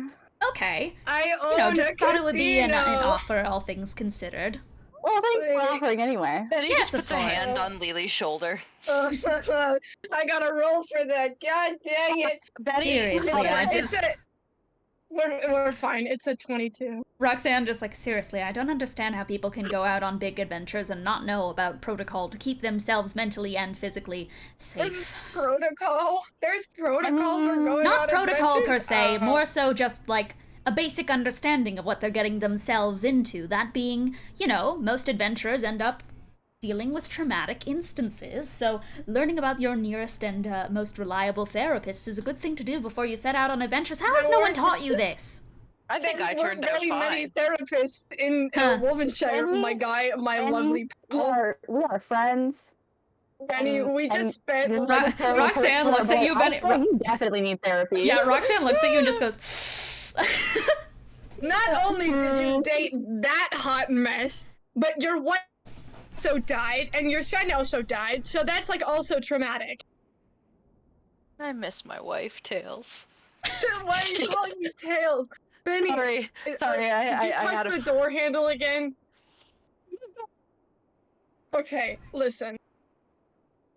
Is he at least going to survive? I mean, she said she wasn't gonna kill him, so. No, because my brain mom said that the boat was gonna sink, and I'm trying to make sure that, like, the boat doesn't sink, because I really need to get to my mother, please. Like, I've never, like, met my mom. She's in my head, I think. Weird, therapy, I don't get it. therapy, just instantly. I know! It's... Yes, it's good for you. Ugh. It's Oh okay. my We've gosh. been like basically stuck here or on that like one island the entire time they've known therapy existed. So I figure it's No, the I kind of bet thing we're just gonna Sharpay- deal with later. I bet Sharpay knows what therapy is. Sharpay knows. Okay, enough about the therapy. This is let's Yeah, reset the I don't know what conversation all here of just it a is. little We bit. did a Yes, lot, back on track. Just Will the captain of the subconscious survive once you're done doing your weirdo stuff? when I'm done. Okay, first of all, weirdos. No. Listen. Yes. Is he going to survive? Because I Yes. think both of us can agree that it's nice Hey, that when you go to bed, you on wake my up and on my end, nothing I do is done with the intent to kill. I got So, hiccups. Assuming that things go to plan, understand that workplace accidents can happen at any moment. Then yes. Okay. Then yes, there is no danger to their life. I'm just saying that if you do let the captain die, like he does die somehow, that can have detrimental effects on Arden's life. I am aware. Because like neither of us are Pardon me. healers, and like I don't do magic, and Benny does magic, but like only to a Why little do you bit. think that I'm trying to not kill him? You understand that I have one I'm prerogative just in life, and making that sure is that to you know- protect Arden. Ma'am, you know that you know my father. I have a bad track record with parents who work with the Pantheon. You can understand my concern. Yeah, I don't. In this instance, Mom's like really good about having that and then everything else. Okay, Yes. Arden, I Which don't I like your think mom, probably but I my trust. dad was like doing the opposite of. Lily's gonna like look. She's not gonna look at Arden, but she's gonna like level her. Just like, okay, as much as it pains me to say it, even though I don't like your mom, I'm gonna have to trust you on this one because I trust you. So just, Thanks. as much as it hurts I'm like me reaches here, up really and also high here, and like pats Lily on the head. don't do that. You might Roxanne get- is just you like might head get in hands right here. now, and she's just going, the other three were so much more professional. the other. What do you mean the other three? I think we get split Hold up on. into like. Hold on. We Shush, split shush into for a in the second. chaos group. Part of that is probably because like we're in Hold the on, Arden. subconscious, and there's so much happening. What do Yeah, you there mean is. the other three? As I mentioned, I got my information regarding your whole situation, the reason I'm here, which is A, to protect you. Mostly Arden, but Well, she's Yeah, like, technically, I think that she's would kind of mean like, if you guys just always stayed within like a few feet of me, then Genesis Arden, if I also couldn't touch approach you, you. Arden, if I touch you, there's a chance you could go into fight or flight. I really don't think you should be that close to me. anyways. It's fine. I have like a +9 to my wisdom saves. I basically I can't don't know get what less than that a 10. means. What do you mean, wisdom save? It means Arden is smarter than you. Yeah, I know that. Everyone's smarter than me. Duh. I don't think everyone's smarter Pardon than me. you. I got the hiccups. Valid. Okay. Benny and this whole conversation. Just have- having the Yeah. While this is happening, the knocking is still going down, and Roxanne is still just kind of like looking at her nails like on and off, and it's just going to go, okay. So I guess, once again, to bring things full circle, my main prerogative, to let you all know, Arden, you know this well, I do everything with the #1 priority of Lila and Arden. So, if your safety aligns with Arden's safety, well, doesn't that just work out for all of us? No? Dude, Lila's your sister? How did you not know? I've mentioned her before. I don't remember that. Oh, they weren't kidding about everyone being smarter than them. Yeah, dude. Missing things out. I don't know how you turned out so good, Arden. I know you won't sit idly by and let what I'm doing here slide. I could ground you and tell you not to, but I won't. So, Yeah. Because you know that wouldn't be conducive to my growing mind. So I if taught you you too ground her, I well. can just take her out of the ground because I've got. No, you can't. It's just mother. She's not burying me. She's not putting me in the ground. It's like I'm stuck at home. she grits her teeth at the mention of getting buried, and she's like, that's another thing they did. So, unfortunately, this is where my work and your work are going to collide. So, my motherly advice is keep doing what you think is right. Because it is. Sometimes, to solve complicated problems, you have to do things you don't want to. That's where I stand in this regard, so, trust me when I say that in due time, you'll understand. Work is work. And I don't like what it mixes with life, but sometimes it has to. You and Lila's safety are my #1 priority, so stay safe, please, or you're grounded. Oh. Yeah, and by the way, I did have a question. So I've been trying to draw the little symbols on the spell scrolls, and I was wondering what what some other spells look like. You know, like ones that are kind of handy, like ones like knock, because sometimes there's been. Well, I mean, I tried to open that door when I was running away from Genesis, and then I just sort of told him my question was, how do I leave? And he let me leave, but I couldn't really get the door open on my own, so I was sort of wondering, knock just, like, opens doors, right? Yes, that is what knock does. Do you know what it looks like? I don't personally have access to the spell knock, however, I do know a Starspawn up at HQ who does happen to know the spell, so if you would like, I mean, I could very easily send you some kind of reference material for it. Yeah, that'd be really cool. Thank you very much. Yeah, of Yeah, course. she is pretty good at drawing spell sigils. Yes, dear. I mean, I can't really tell. And then but, she goes, yes, pumpkin. Okay, so I will What? get that for you. Hello? She's my pumpkin. She crosses her arms. Okay. No, that's a cute pet name. I thought you were it's her- calling her yeah. an actual pumpkin. and then I No, had a it's moment where I pumpkin as realized in that- like the yeah. parental No, calling no, someone a pumpkin. I Yeah. was like, oh yeah, and I should give you a hug before I go. Yes. And and she, then yeah. yeah. yeah, I wouldn't. Does anyone know a spell to get rid of hiccups? I can cast hit you on the back. Roxanne casts prestidigitation on you, Benny, and stops your hiccups. Before she even notices the hiccups are gone, Lily moves to just smack Benny in the back. Oh. Roxanne gives Arden a big hug. Oh, hey, Miss Marlowe, are we allowed to take Somni down from the thingy? And also, where's Lee? Lee is behind Lee's you. right there. But Lee is Lee's there. she like steps I up, forget. like she's like hugging Arden as you're saying this, like shouting it across the room, and Roxanne is just like, "You're interrupting a moment." Oh, sorry. It's okay, There's we're a all moment very good at happening interrupting behind you. moments. Oh my god, my hiccups actually are gone. What the fuck? Yeah! What the fuck? It's the Lily. It's Roxanne. the prestidigitation plus So the Lily terrifyingly smack. powerful. They work together. Oh god. So Roxanne like gives you a big hug, Arden, and is just going to smile and just go, "Okay, stay safe."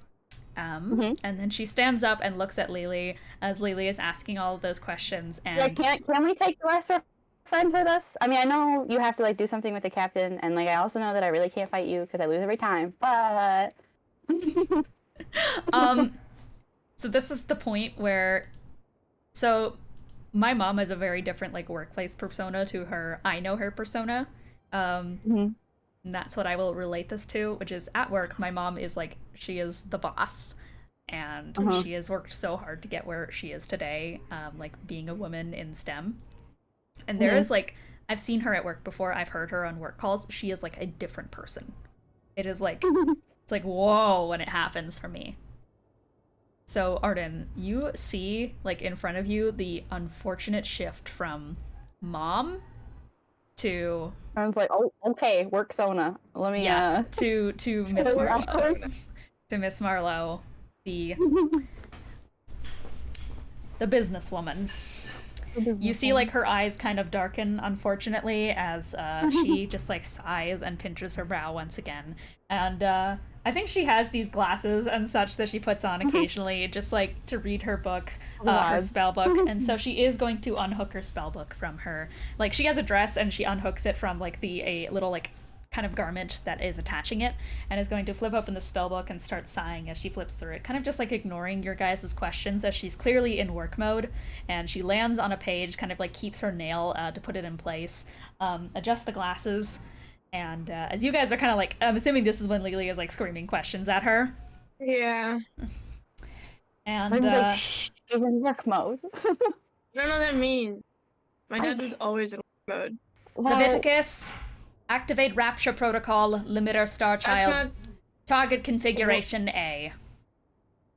That's definitely not good. That's the word that we're not supposed to say. Yeah, I know. If anyone is looking at Lee right now, they see his eyes darting around rapidly in his sockets. White pupils on blue scleras growing suddenly sharply small. And Roxanne is just gonna look at you, Arden, and go, "Just stay out of the way. It won't hurt you. Once again, stay safe or you're grounded." And she sighs and is going to once again flip open her spellbook and is going to like adjust her things, and she is just gonna go up and like claps her hands together, and a tear in reality appears behind her that you can see just a little bit, a glimpse into the Outlands, as electricity begins to rise up behind her, like behind you guys, as Lee is just starting like to twitch and such from where he's standing. And Roxanne is going to back up into the tear in the sky, is going to turn around, kind of sigh darkly. She really does not want you to be in the radius of her work, very clearly, Arden. And you see her like sigh for a moment, like loose, like beans. in obvious like tenseness that you are involved in this. And then you see her shoulders once again like square up into businesswoman mode. As she snaps her fingers, you see two starspawn come next to her. Not come next to, fuck! Two starspawn appear next to her from like raindrops of sunlight. And she's just gonna go, "Alright, you're gonna follow." And she points upwards and the rift closes. Arden is like, earlier, the clouds went away when she said, I don't know if this is gonna work, but I really hope it does. Leviticus clouds down. I think that's what it said. I don't remember very well. Arden will probably remember better than me, but... Yeah, you guys, like, turn around, and you like, this is while Lee is, like, clearly trying to adjust to the commands he's just been given. His head is, like, twitching, and his eyes and his sockets are, like, rolling up, and you hear him just, like... and you just turn around, shout out, Leviticus, clouds down. Yeah, I think that's what she said earlier. My memory is terrible. I feel like Arden's memory is better than mine, but... Yeah. Please roll. Please roll. Please roll persuasion. It's gonna be a contested roll. Blow on the die. We crossing our fingers out here.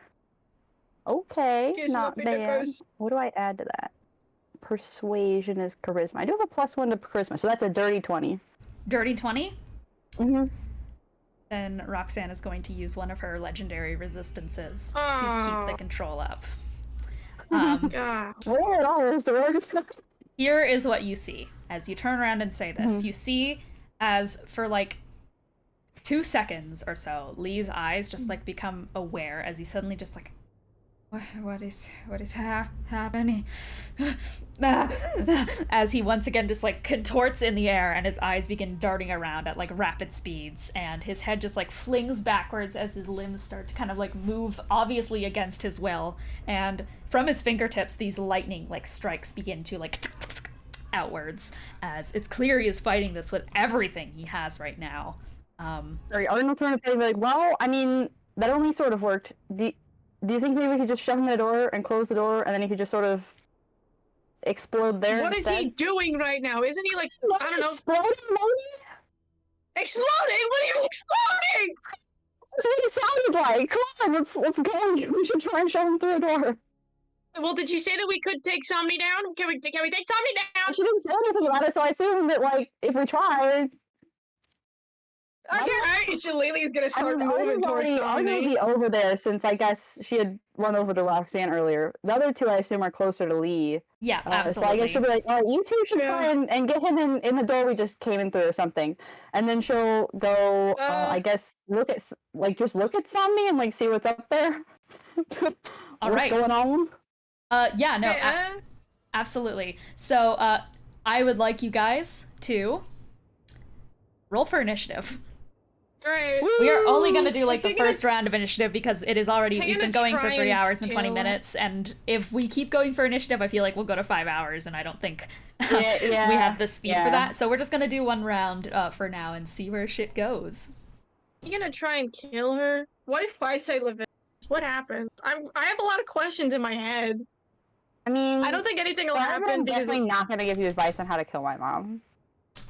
No, she doesn't want to kill her mom. I mean, like, Lily is one person, but she was fine with her dad dying, but, like, that was her choice. You know what I mean? Yeah.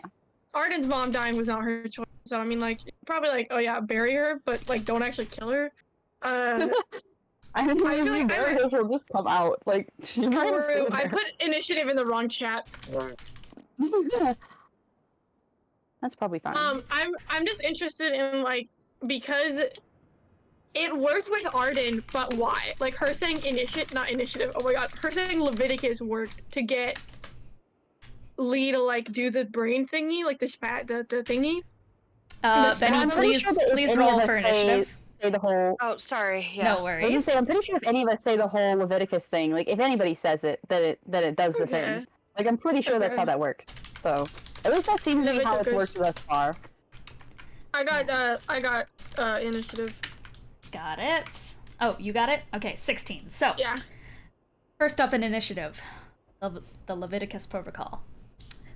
So, as you guys just start scrambling to figure out what to do... Oh, wait, real quick. Roll against me for Somni. For Somni? Got it. 8. Okay.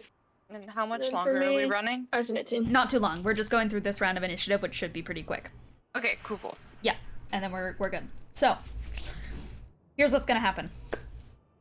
You see as... Actually, sorry, I forgot. I need to roll twice into initiative for Lee. Oh, yeah, because it's... So put that one in too. So There's two of them? There's two of them. There's the Leviticus Protocol and then Leviticus Protocol. That's just shortened. It is both considered the Leviticus Protocol V5. So, first up in initiative is Leviticus, who is going to, first off, like, as his contorting stops in the air and you guys are kind of scrambling to figure out what to do, this aura is going to... Roxanne parted the clouds to talk to you guys, but they are just going to... Moses! They are going to rupture out in the air, and all living creatures in this radius are going to take 9 damage per round, 9 necrotic damage per round while they remain in this aura's radius. This is a 30-foot radius, so 60-foot diameter, and while in this radius, you guys are all vulnerable to lightning damage. Great. So please write that down. And it is going to turn around, just like snap its head and such in a contorted way, and is going to, first of all, do a quickened spell with metamagic. And what are they going to do first? Is anyone going for, like, booking it to Somni right now? That isn't, it was Lily who was... Arden's kind of already over there, so she told the other two to try and handle that, and then she's going to try and help out Somni, because she's kind of already, like, okay, here. So yeah, like, where is Lily and Benny going? What are their, like, what are their plans right now? Lily trusts Arden enough, and she was told not to touch the captain, but mainly because she knows that the captain shouldn't die. Shouldn't. So she's like the last one we worry about after everybody else. Yeah, she's like spun around on her heel to face Lee.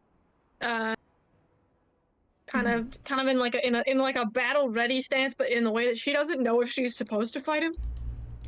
And Benny, what is your, like, prerogative here? Is it going He's for... getting into a battle ready stance. You see as Lee, like, floating in the air is going to, like, almost scan the surrounding and, like, prioritize threats. So he sees Arden running towards the Somnambulist and such to help out Aslan, and you see his hand just, like... But he then closes it and turns around. He is unable to target Arden. I'm That's so good because so instead does not have very many HP. So instead, who has much damage. How much HP do you have, Lily? 112. How much HP do you have, Benny? Max or current? Current. 116. 116. They're going to attack Lily. So they death oofies. So as they just basically confirm, do not attack Arden, you see as robotically their body turns around and contorts towards you, Lily, and they are going to, first of all, they are going to metamagic quicken spell, and they are going to cast lightning lure on you. Great. Gamer. We're having a great time. I know what... God, now that I play a sorcerer, I know what quicken spell do. Screw you. Yeah, it turns it into a bonus action. And also, basically, since Lee is above 17th level, this is going to be max damage for lightning lure as well. What the bonk, dude? Yep, so that is a 15-foot radius that I can lash at you, and I get to choose a creature within 15 feet, and you have to make a strength saving throw, Lily. God, this is... Never mind. I was about to say this is where our good rolls at the beginning of the session come back to bite us, but I did get a pretty good roll. Okay, good. 24. That is against the DC 18, so you succeed. I roll an 18. It's the question of actually, like, I don't know if Lightning Lure doesn't actually say what it does on a failed save. Or be pulled up to, and then take 1d8 if it's within 5 feet of you. So I guess if you're not pulled, it doesn't do anything. I guess you just dodge it. He just yanks the air. Yeah, no, so Lily, as you get in this fight-ready position, it's kind of hard to tell where Lee is until that gust of, like, Scourge aura appears, and then you are able to feel the electricity static rise in the air, and due to your own elemental connection, you just, like, quickly pivot out of the way as a lightning bolt just, like, slams down right next to where you were standing, and you hear it get, like, dragged up like a rope, as Lee just, like, does not say anything and makes no noise, and it once again goes to just, like, silent, trying to sense him in this cloud. Since that was his bonus action, because that was Quicken Spell, Yay! I get to do something else. Do I get to... You know what? Okay, so I'm just gonna start this off, like, absolutely wild, and I am going to do I'm gonna do chain lightning. Chain lightning, let's go. Oh no, not chain lightning! I'm gonna die! Yep. So, as that misses, Fine. Lily, you kind of think you're out of the clear because you know spellcasters at this point, they usually can't attack that much. It takes so much energy. You have not experienced something like this in a while. I know Benny has metamagic, but you, like, are not used to feeling it in combat. You haven't fought with Benny in a while, and you feel the air suddenly change, and right when you think you're out of the clear, 3 bolts of lightning are just going to... So, I need you to make me a dexterity saving throw. Good. I'm good at Dex. And I can make 3 other targets get hit as well, so I am going to hit Benny with one of these as well, and I'm going to... Oh. Yeah. Benny's gonna get hit by the second. Yeah. That's, oh, well, that's an 18. Interesting. 18? Okay, 18 is gonna be yours. Benny, you also have to roll this, 8 plus 10. dexterity saving throw, and the third person that he is going to target is... Aslan. He's gonna attack Aslan as well. Kill your sister, dude! Yep. And she is currently being restrained, so I don't believe that she can succeed the dexterity saving throw. I just remember last time I cast Chain Lightning, I cast all 3 on the same thing. Yeah. Actually, you can't do that. I looked it up, but, you know, I gave it to really? you. Yeah, you can't. I didn't know that. Let me... It has to be 1 bolt per person. So since Aslan is currently incapacitated, jumping, they cannot take actions or reactions, and they're also considered restrained, so they have disadvantage on dexterity saving throws, so Aslan has disadvantage. And unfortunately got a natural 1. So, Wow. Typical. Benny or Lily, did either of you guys get above a 19 Mm-mm. I just got an 18. with the right dex below. save? All right, so you guys are going to take, and reminder that while within the Scourge aura, you guys are vulnerable to lightning damage, so you're going to take double lightning damage. You guys are both going to take 80 points of lightning damage. Oh, okay. 8, Holy shit. 0. We need to turn off this Leviticus guy right And- now. Considering that Aslan got a nat 1, Oh, bye. She's dead. Yep. I mean, I'm like right there though. Can I not? You when you assist? permakill your character. Or am I too far away? you are too far away right now. Gotcha. Actually, if you want to waste your action to make it a help action, then I mean, if a nat 1's just gonna kill her, then but at the it's same gonna time, I feel like it's gonna do 120 damage to her. If not, And that takes her. yeah. But if I well, could I use key to make that to do other things as bonus actions later? yeah. Okay, then yeah, I'll use my action to help. Okay, just help so action. she So doesn't get I will a roll 1. again. Nat 20. Okay, so she, yeah. The opposite.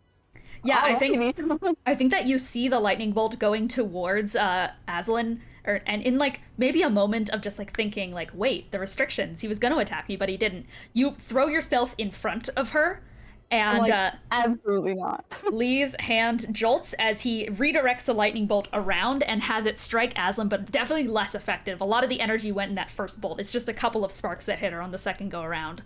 So she is only going to take 40 points of lightning damage.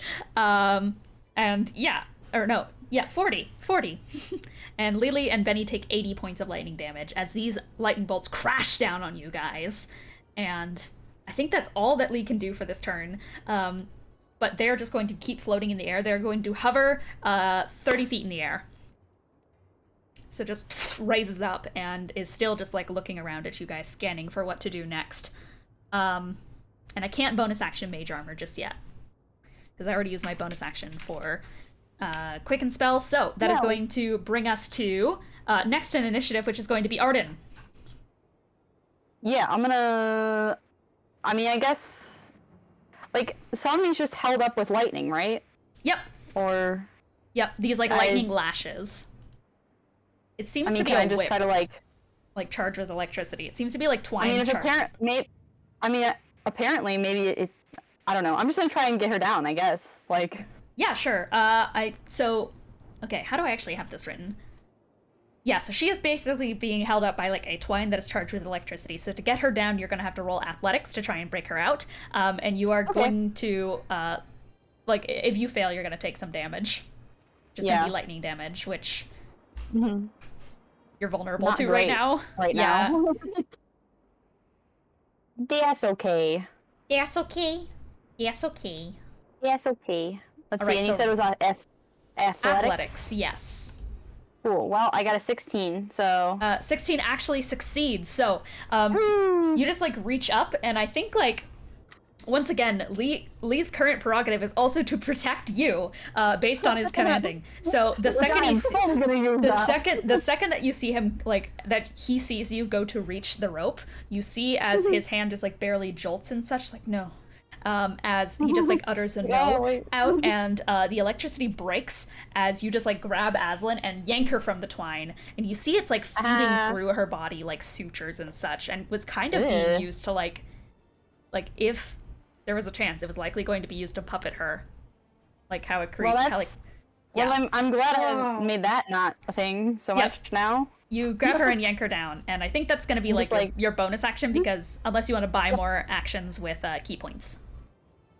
I mean, no, I think the only thing I'll do is just like, try to help, kind of prop Aslan up, and then like look at everybody else and be like, I mean, you could try the whole, clouds down thing if you wanted to. Like, it didn't work for me, but I don't know, maybe somebody else tries it. And you kind of say that out. I'd say that you're saying this like while between lightning strikes are like raining down upon Lily and Benny right now. I'm just like, I mean, guys, like, you could also try that. I mean, I don't know that it'd work, but you're closer, so. I'm a little busy. Sorry. All right, and is that going to be your turn? Yeah. All right, Benny, your turn. Lee is hovering 30 feet above you and is about like 15 feet away distance-wise. So in total, he is 45 feet away from you. Benny! So sorry, had my thing muted. No worries. Oh boy. Yeah. He's in range for a little silly boy spell of mine. Ooh. Silly him. Make him sillier. We love silly spells. If this guy has counterspell, I'm gonna shit and cry. But Shadow Wizard Money Gang. We love of casting counterspell. spells. Benny's gonna or should I use this one? Ooh, I have two I have two really good options here. Yes. I'm gonna do the hurt one. Hurt him. I'm gonna cast Immolation. Ooh. So as this like lightning spike just like drives in against you, and you see Lily like also getting absolutely battered by these lightning strikes, while the storm clouds just like echo out around you. You see that Arden has successfully gotten Somni in her grasp, and now you're just facing down this absolute corrupt version of Lee, who is staring at you like a predator trying to surmise the best way to kill his prey. Sorry, old friend. Oh. You raise up your hand, and a intense flame begins to circle around it. Go ahead and cast Immolation for me. What do I need to do, / what do you need to do? Okay, so let me read it. You have to make a dexterity saving throw. Dexterity saving throw. Was Leviticus also in the polycule or something? No. Okay. Dexterity saving throw, that is going to be a 19 plus 9, so 28, I think is what that number is. You still take damage on a success. Yeah! Let me roll the damage. It's as if they were programmed to dodge knife strikes, as almost like they are being puppeted. Their body is flung perfectly to the side, but the outskirts of like expanding flame that comes from immolation is still going to like rupture out and just like charge up Lee's body. 14 damage. 14 damage, yeah, and it begins to like burn up. They have like these very long sleeves, and it begins to burn up the bottom of that and such, as their hand is like scorched by it. And immolation is like a really hot flame. It's described that if you kill someone with immolation, they just turn into dust. And like you see his finger just get like reduced to like bone, one of his fingers, as he just I should also mention that at the end of your turn, you must repeat the saving throw, lest Yeah. be burnt again. Yikes. Yeah, so as this like starts to rise up his body, the flames start to spread, and he makes no reaction, no scream, nothing. Just like pure eyes on the prize, still looking at you as if you were just an insect. All right, so is that your turn? Is there anything else you want to do with movement or bonus actions? I'm also gonna take my second wind to get some health back. Second wind, good idea. Yeah. So you take a second, you kind of just like stumble back as Lee is like regaining their ability to move. Like you see them actively rearing up to attack again. So you kind of brace yourself and feel this adrenaline rush through your veins as you're going to second wind and regain some health. So Lily, your turn.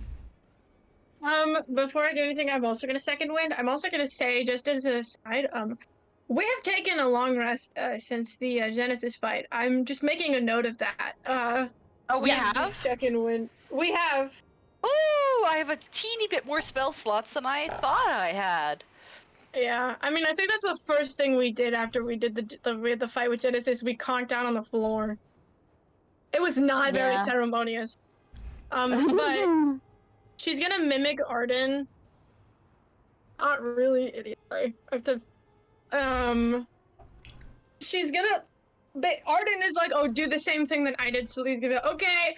She's gonna turn to Lee and just go, Leviticus clouds down. Like she doesn't know what she's doing. Roll persuasion.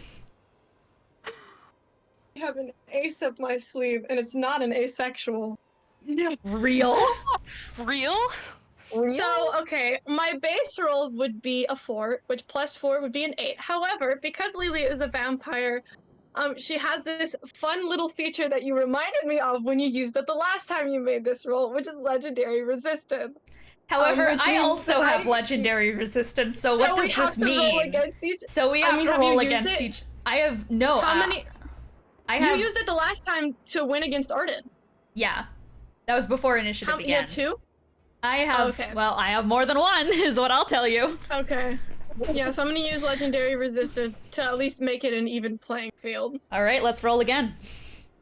You God, like I actually hope that this. you start embedding it with like deep vampiric like aura. Like you're kind of. It's that thing where like vampires have like really good hypnosis abilities in some kind of forms where your words you imbue them with power, but you feel just as much resistance as you try and enter his brain to give this command. Yeah, that's a 21. That's also a 21. Roll against me. What a heck? God, please. I feel like pray. Arden's thought process here was like, Pray. maybe if we do it enough times, one of these times it'll stick. Oh, nat 20. Dirty 20. No. I got a dirty 20. Oh, damn. You are so close to breaking through. In fact, you I feel wish it. It's I- like a key entering a keyhole before the I- whole, like... How does inspiration points work? It does not beat a nat 20. No, I know, but would it? Never mind. I forget how they work. You just I was add gonna, like, them. could I You add force to a you to roll. re-roll? But then I No. forgot. You would have to okay, be a she tried her portent best. wizard. That's like the only way to force someone to She's reroll not is to a be a wizard. portent wizard. So no, unfortunately, you are like you feel Okay. like a key entering a keyhole, but as you go and like twist it, you feel like almost like electricity static run up this like imaginary door per se for this thing, and it just like fights you off. It is an active struggle, as you can see once again, right as you say the word Leviticus. You feel it in the air as the electricity just gets strained, and as it's trying to change its control, it's trying to get into your hands. You feel a connection to it. You're getting so close, but unfortunately, it Okay, returns to well- this like complete rabid like electric fury. Would Well, maybe you we're getting consider closer that each time. Yeah, well, Lily's gonna be like, well, it feels like you actually really want to be under my little, I don't know, I don't want to say control because it's kind of weird, but I don't know, we could be buddies. Yeah, wouldn't that be nice? His Every eyes are time like you come out, you have his a eyes friend. are darting around right now, but you can't see it or really Yeah. feel it because he's hovering Yeah. in the air. He has no connection to the ground right now. Yeah, she doesn't know exactly where she only knows like a vague estimate from where the chain lightning came from. But she's like, you're supposed to protect Arden, right? Well, we're with Arden, so if you hurt us, you'll hurt her, because then she'll try to come help us. So it's really, really counterproductive, buddy. No response. Yeah, she's talking to a dead puppet. She's like, are you okay? You good in there, bro? Yeah, I mean, like, is it Leviticus? Is it L? I don't know anymore. I mean, considering Roxanne Oh, gave him the 'cause, command like- before she left. Yeah, I mean, but Lee also has the other friend named. So. Yeah.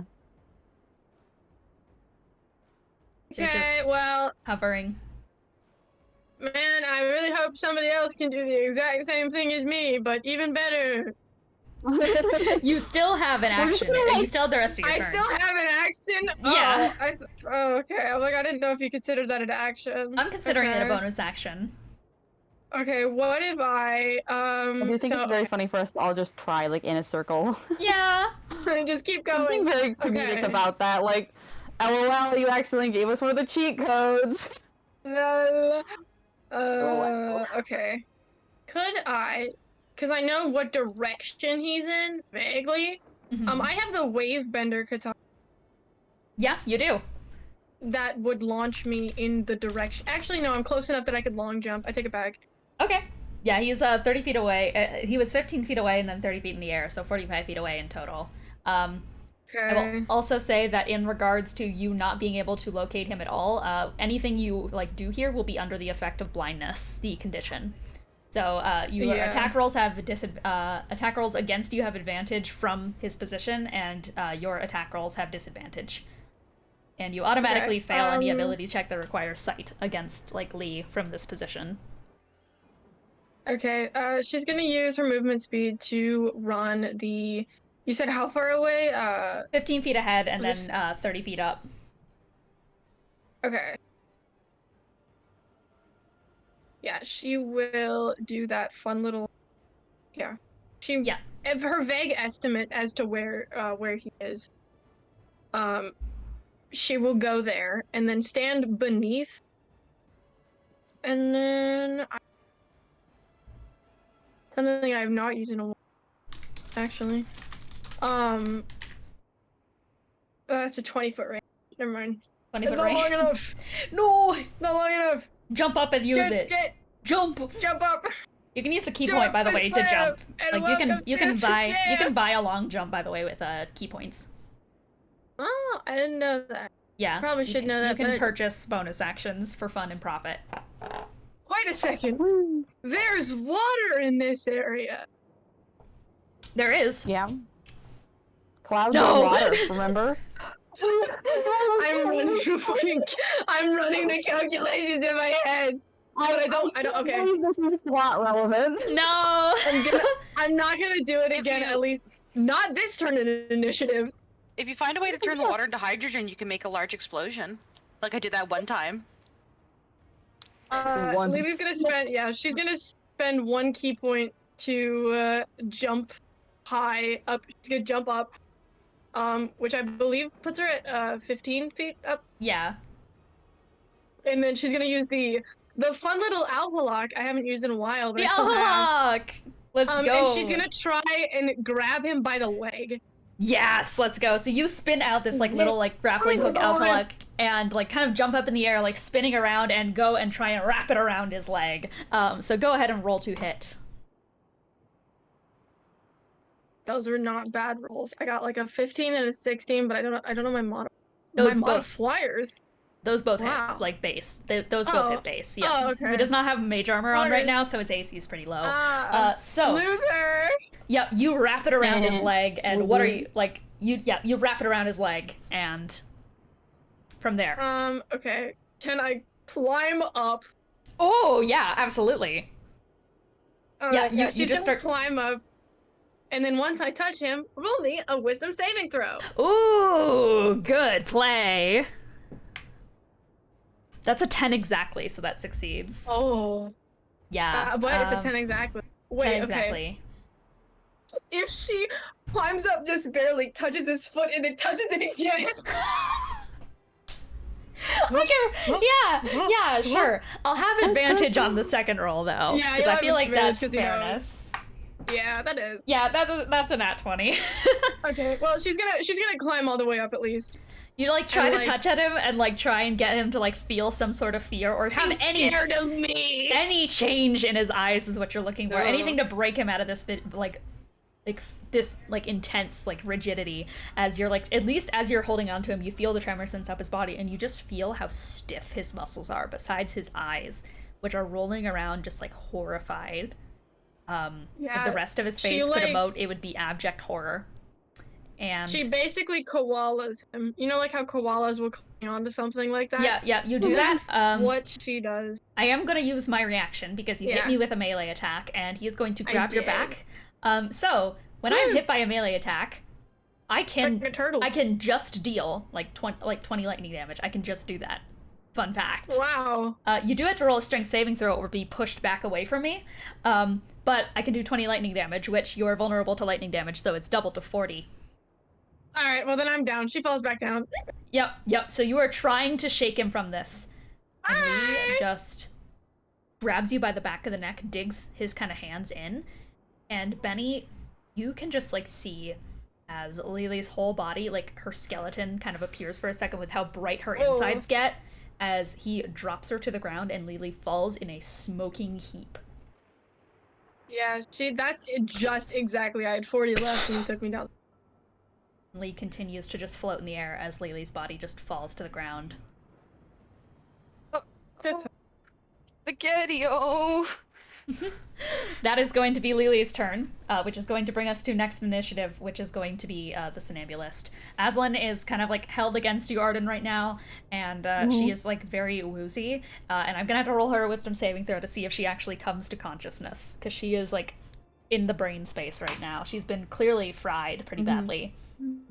Unfortunately, she fails. Well, luckily, luckily if she's clinging on to me, I'm pretty sure if you put lightning on her, it would also be on me, so... Yeah, you see her, like, her eyes kind of, like, rolling up and down and such, but it seems that, like, due to the previous jolt she just got from Lee, that she's struggling to come to, and she's kind of just, like, bracing herself against you and just... Arden just, like, pats her shoulder. That's all she can do. And you just see, like, that is about when Lily falls to the ground as you're, like, patting Aslan's shoulder. It is time for the captain. Wow. The captain has been tapping this entire time. And you guys have that same Morse code. And you guys have managed to translate what it says. I don't know if anyone in this campaign, if any of these characters would know like how to translate Morse. If anyone, I think it would be Benny. It's Benny! And it's tapping into Celestial, by the way. So as this is happening, as Lily falls to the ground, that thump kind of alerts you to the captain's own thumping on the ground. It took you a little while to like fully click with it, but it's old army codes. And what it reads is, "Good gods must obey. A captain must go down with his ship. Old gods cannot interfere with spontaneum, lest they become mortal. A captain must go down with his ship." The captain is going to attempt to break from their chains. That is going to be a nat 20. The captain just falls to the ground with all, like...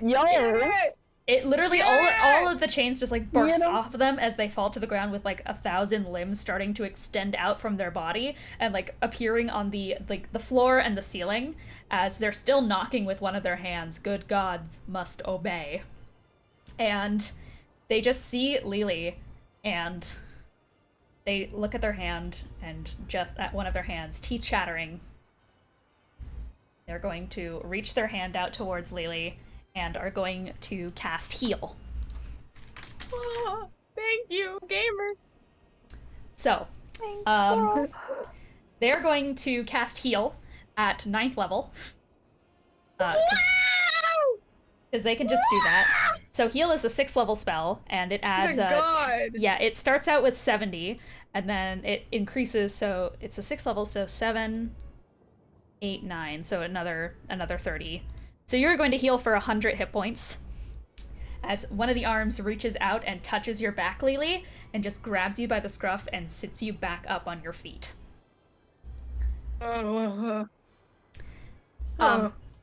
However, as you feel the hand set you back on your feet, you feel as the hand crumbles away. Oh. And the captain stumbles a little bit as they tap on the ground. Just 3, 2, 1. And they do a little tap that, Benny, you identify as a countdown. Because they go from 3, and they tap out for 2. You get the sense that they have a limited number of chances to help you. That is the captain's turn. Oh, thanks, gamer. Thank you, gamer. Thank you, gamer. Get them the hell up, said the captain. And finally, we are going to end this turn with Leviticus. Again. Screw you. I hate you. Get away from me. I don't want to be your friend anymore. She didn't say that in character. That's me as a person. The hair that was floating up from Leviticus before falls down, like it's no longer swimming through the air. For a second, there's a consideration. Sleeve back? No. No. Don't trust it. Their neck kind of cranes outwards, and their hand movements begin to appear a little bit more bird-like. They feel Lily get up, and their shoulders stiffen. As, what are they gonna do here? Hi, buddy. Hello. Quickened spell into, actually, you know what? They're gonna turn to Benny, who is just healing. Because Benny's at lower hit points now, I think. And they target who is at lowest hit points. So, they're going to turn to Benny, and they are going to quickened spell Lightning Bolt as a bonus action.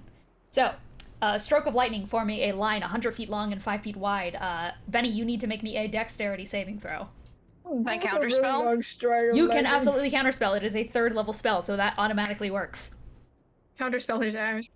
Yep, so Counterspelling his ass.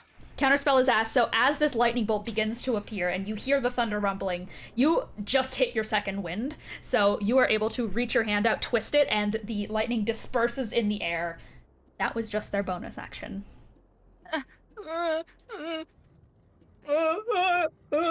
Their eyes just like stare you down, Benny, as you said old friend to them, and almost mimicking your voice, they go, "Sorry, old friend."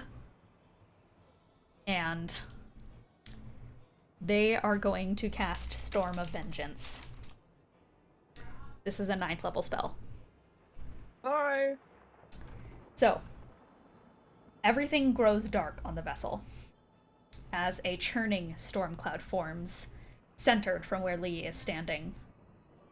The captain is going to, like, readjust their balance and is going to basically, like, the captain is going to shed their AC as a reaction. They're going to shed 5 of their AC and are going to gain all of you guys. They're going to give you all advantage on this next saving throw. Basically, they get disadvantage, you guys all get advantage on this next saving throw. That is a reaction the captain can do, as a bunch of hands come out to try and redirect you guys out of danger. However, as they do this, that one hand is going to knock down to 1. Goes from 2 to 1. As the teeth-chattering noise begins to echo out throughout the room. Lightning and thunder and clouds form out from where Lee is and begin to expand. It takes up the entire ship. As you guys hear rain begin to fall from the inside. The ship lurches back and forth as there's a lightning bolts begin to rain down. As it appears, I need everyone to make a Constitution saving throw. At advantage, because the captain is helping you all. What saving throw? Constitution. At advantage for Somnambulist. Somni needed that, my god. If the captain dies, I'm gonna show up at your house. I'm gonna start crying on your doorstep. We'll revive the captain through prayer. Please. Right or die comes back to us building an entire temple, and they're like, "What are you doing?" And we're like, "We're mourning."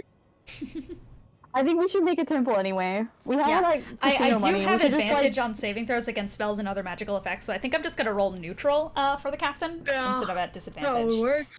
Oh no, that's a 2! I can use. Oh no, they're not gonna. They just. What happens if the captain dies? Do we just lose access to the? Oh no. We gotta keep this guy alive, guys. How do you heal a god? Do you feed it? Maybe it's not So, death. I don't know. That is the real problem here. True. Yeah. So true. The boat is going to sink. Okay, so that is going to be 23, 16 for Benny, and what is it for Arden? Sorry, what am I rolling again? Constitution saving. Actually, wait. Ooh, they're gonna careful spell. They're gonna careful spell to have it not hit Arden. That's what they're gonna do. Shit, I forgot. So when I cast a spell that forces other creatures to make a saving throw, I can protect one of these creatures from the spell's full force. To do so, I spend 1 sorcery point and choose up to 5 creatures. I will only be choosing 1, that being Arden. So you automatically succeed on your saving throw. Cool. Which I think, yeah. My light just turned on. That's scary. That's so frightening. What the fuck? I didn't tell it to do that. Oh god. It's coming for me. The lightning. The thunder. So, Storm of Vengeance. This is only its beginning, need I say. And you guys are all going to take 2d6 thunder damage, so... That is going to be... So you guys are going to take 6 thunder damage besides Arden, who is not taking any, and I believe... Lily also succeeded, so you're taking 3. So it's a very slow start as thunder rumbles. Benny, however, hits you a little bit harder. You are deafened for 5 minutes. And as we go into round 2 of initiative, these storm clouds begin to hear sizzling from them as acid rain begins to fall around the subconscious vessel. You see it begin to melt through the floorboards as water from below begins to spring upwards. The captain keeps tapping on the ground desperately, just back to back to back, as the sound of thunder and lightning just gets louder and louder. Good gods must obey. A captain must go down with his ship. Old gods cannot interfere with spontaneum lest they become mortal. A captain must go down with his ship.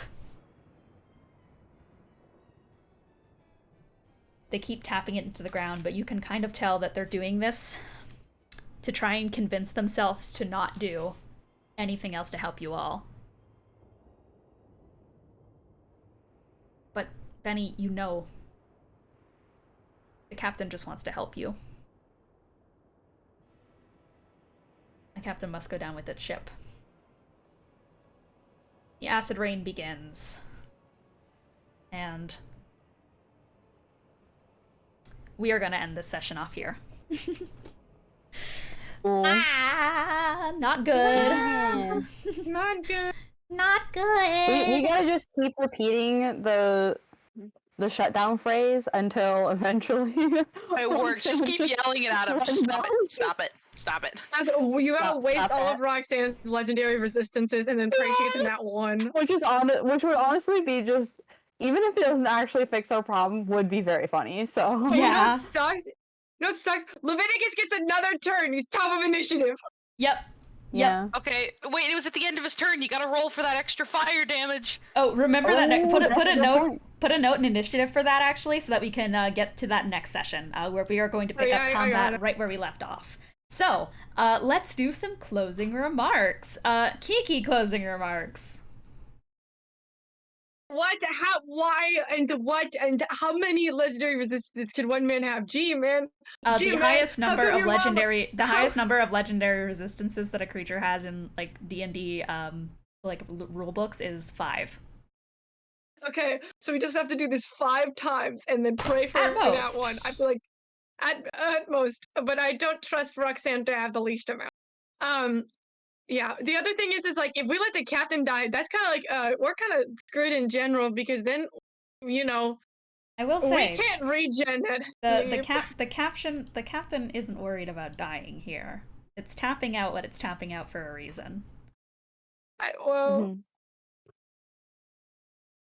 What's the old god? Leviticus? They existed since the beginning, man. Old Why gods are cannot you... interfere with spontaneum, lest they become mortal.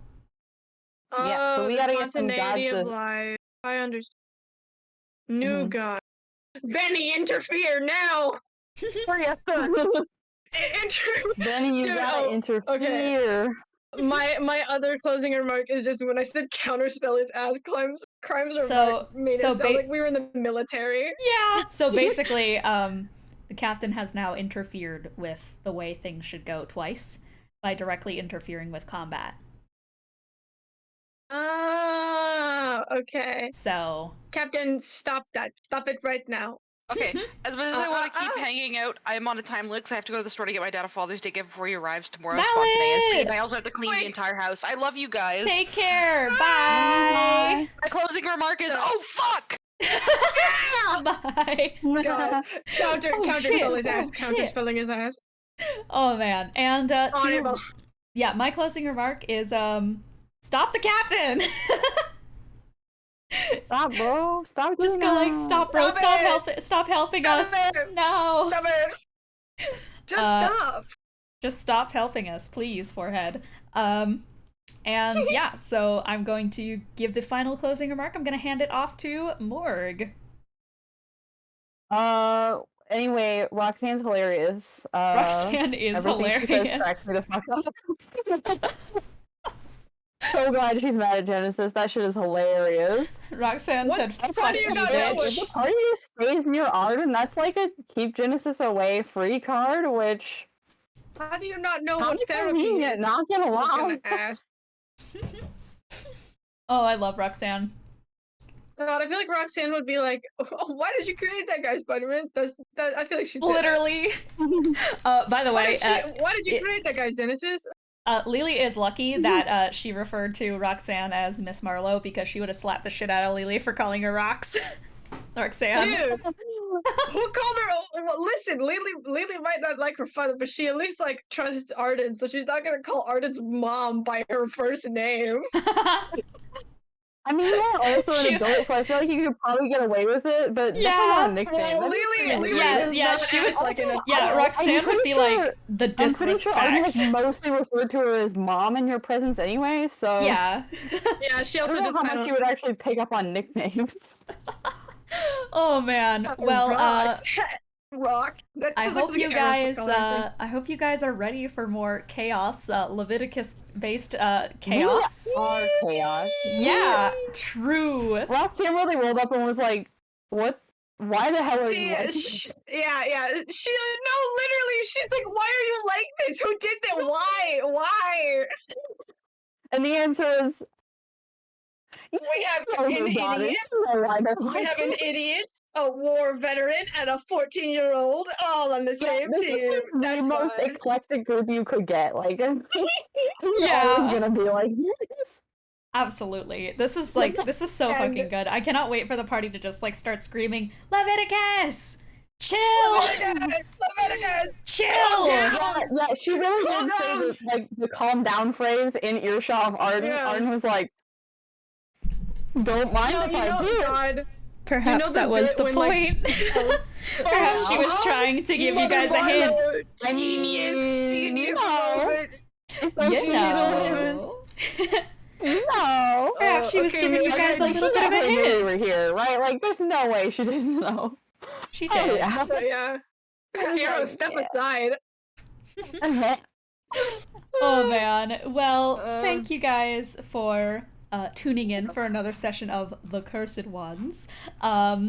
I will see you guys next time. We have one more catch-up session with Team Shellshock before we're back to, hopefully, our regularly scheduled back and forth programming. And then hopefully the party will return to one another, considering, hopefully one party doesn't, fully TPK. So... We will I not. wonder which one that would Nothing. be. Look, here's the thing. Currently, we cannot have a TPK because us Sorry, will that's survive.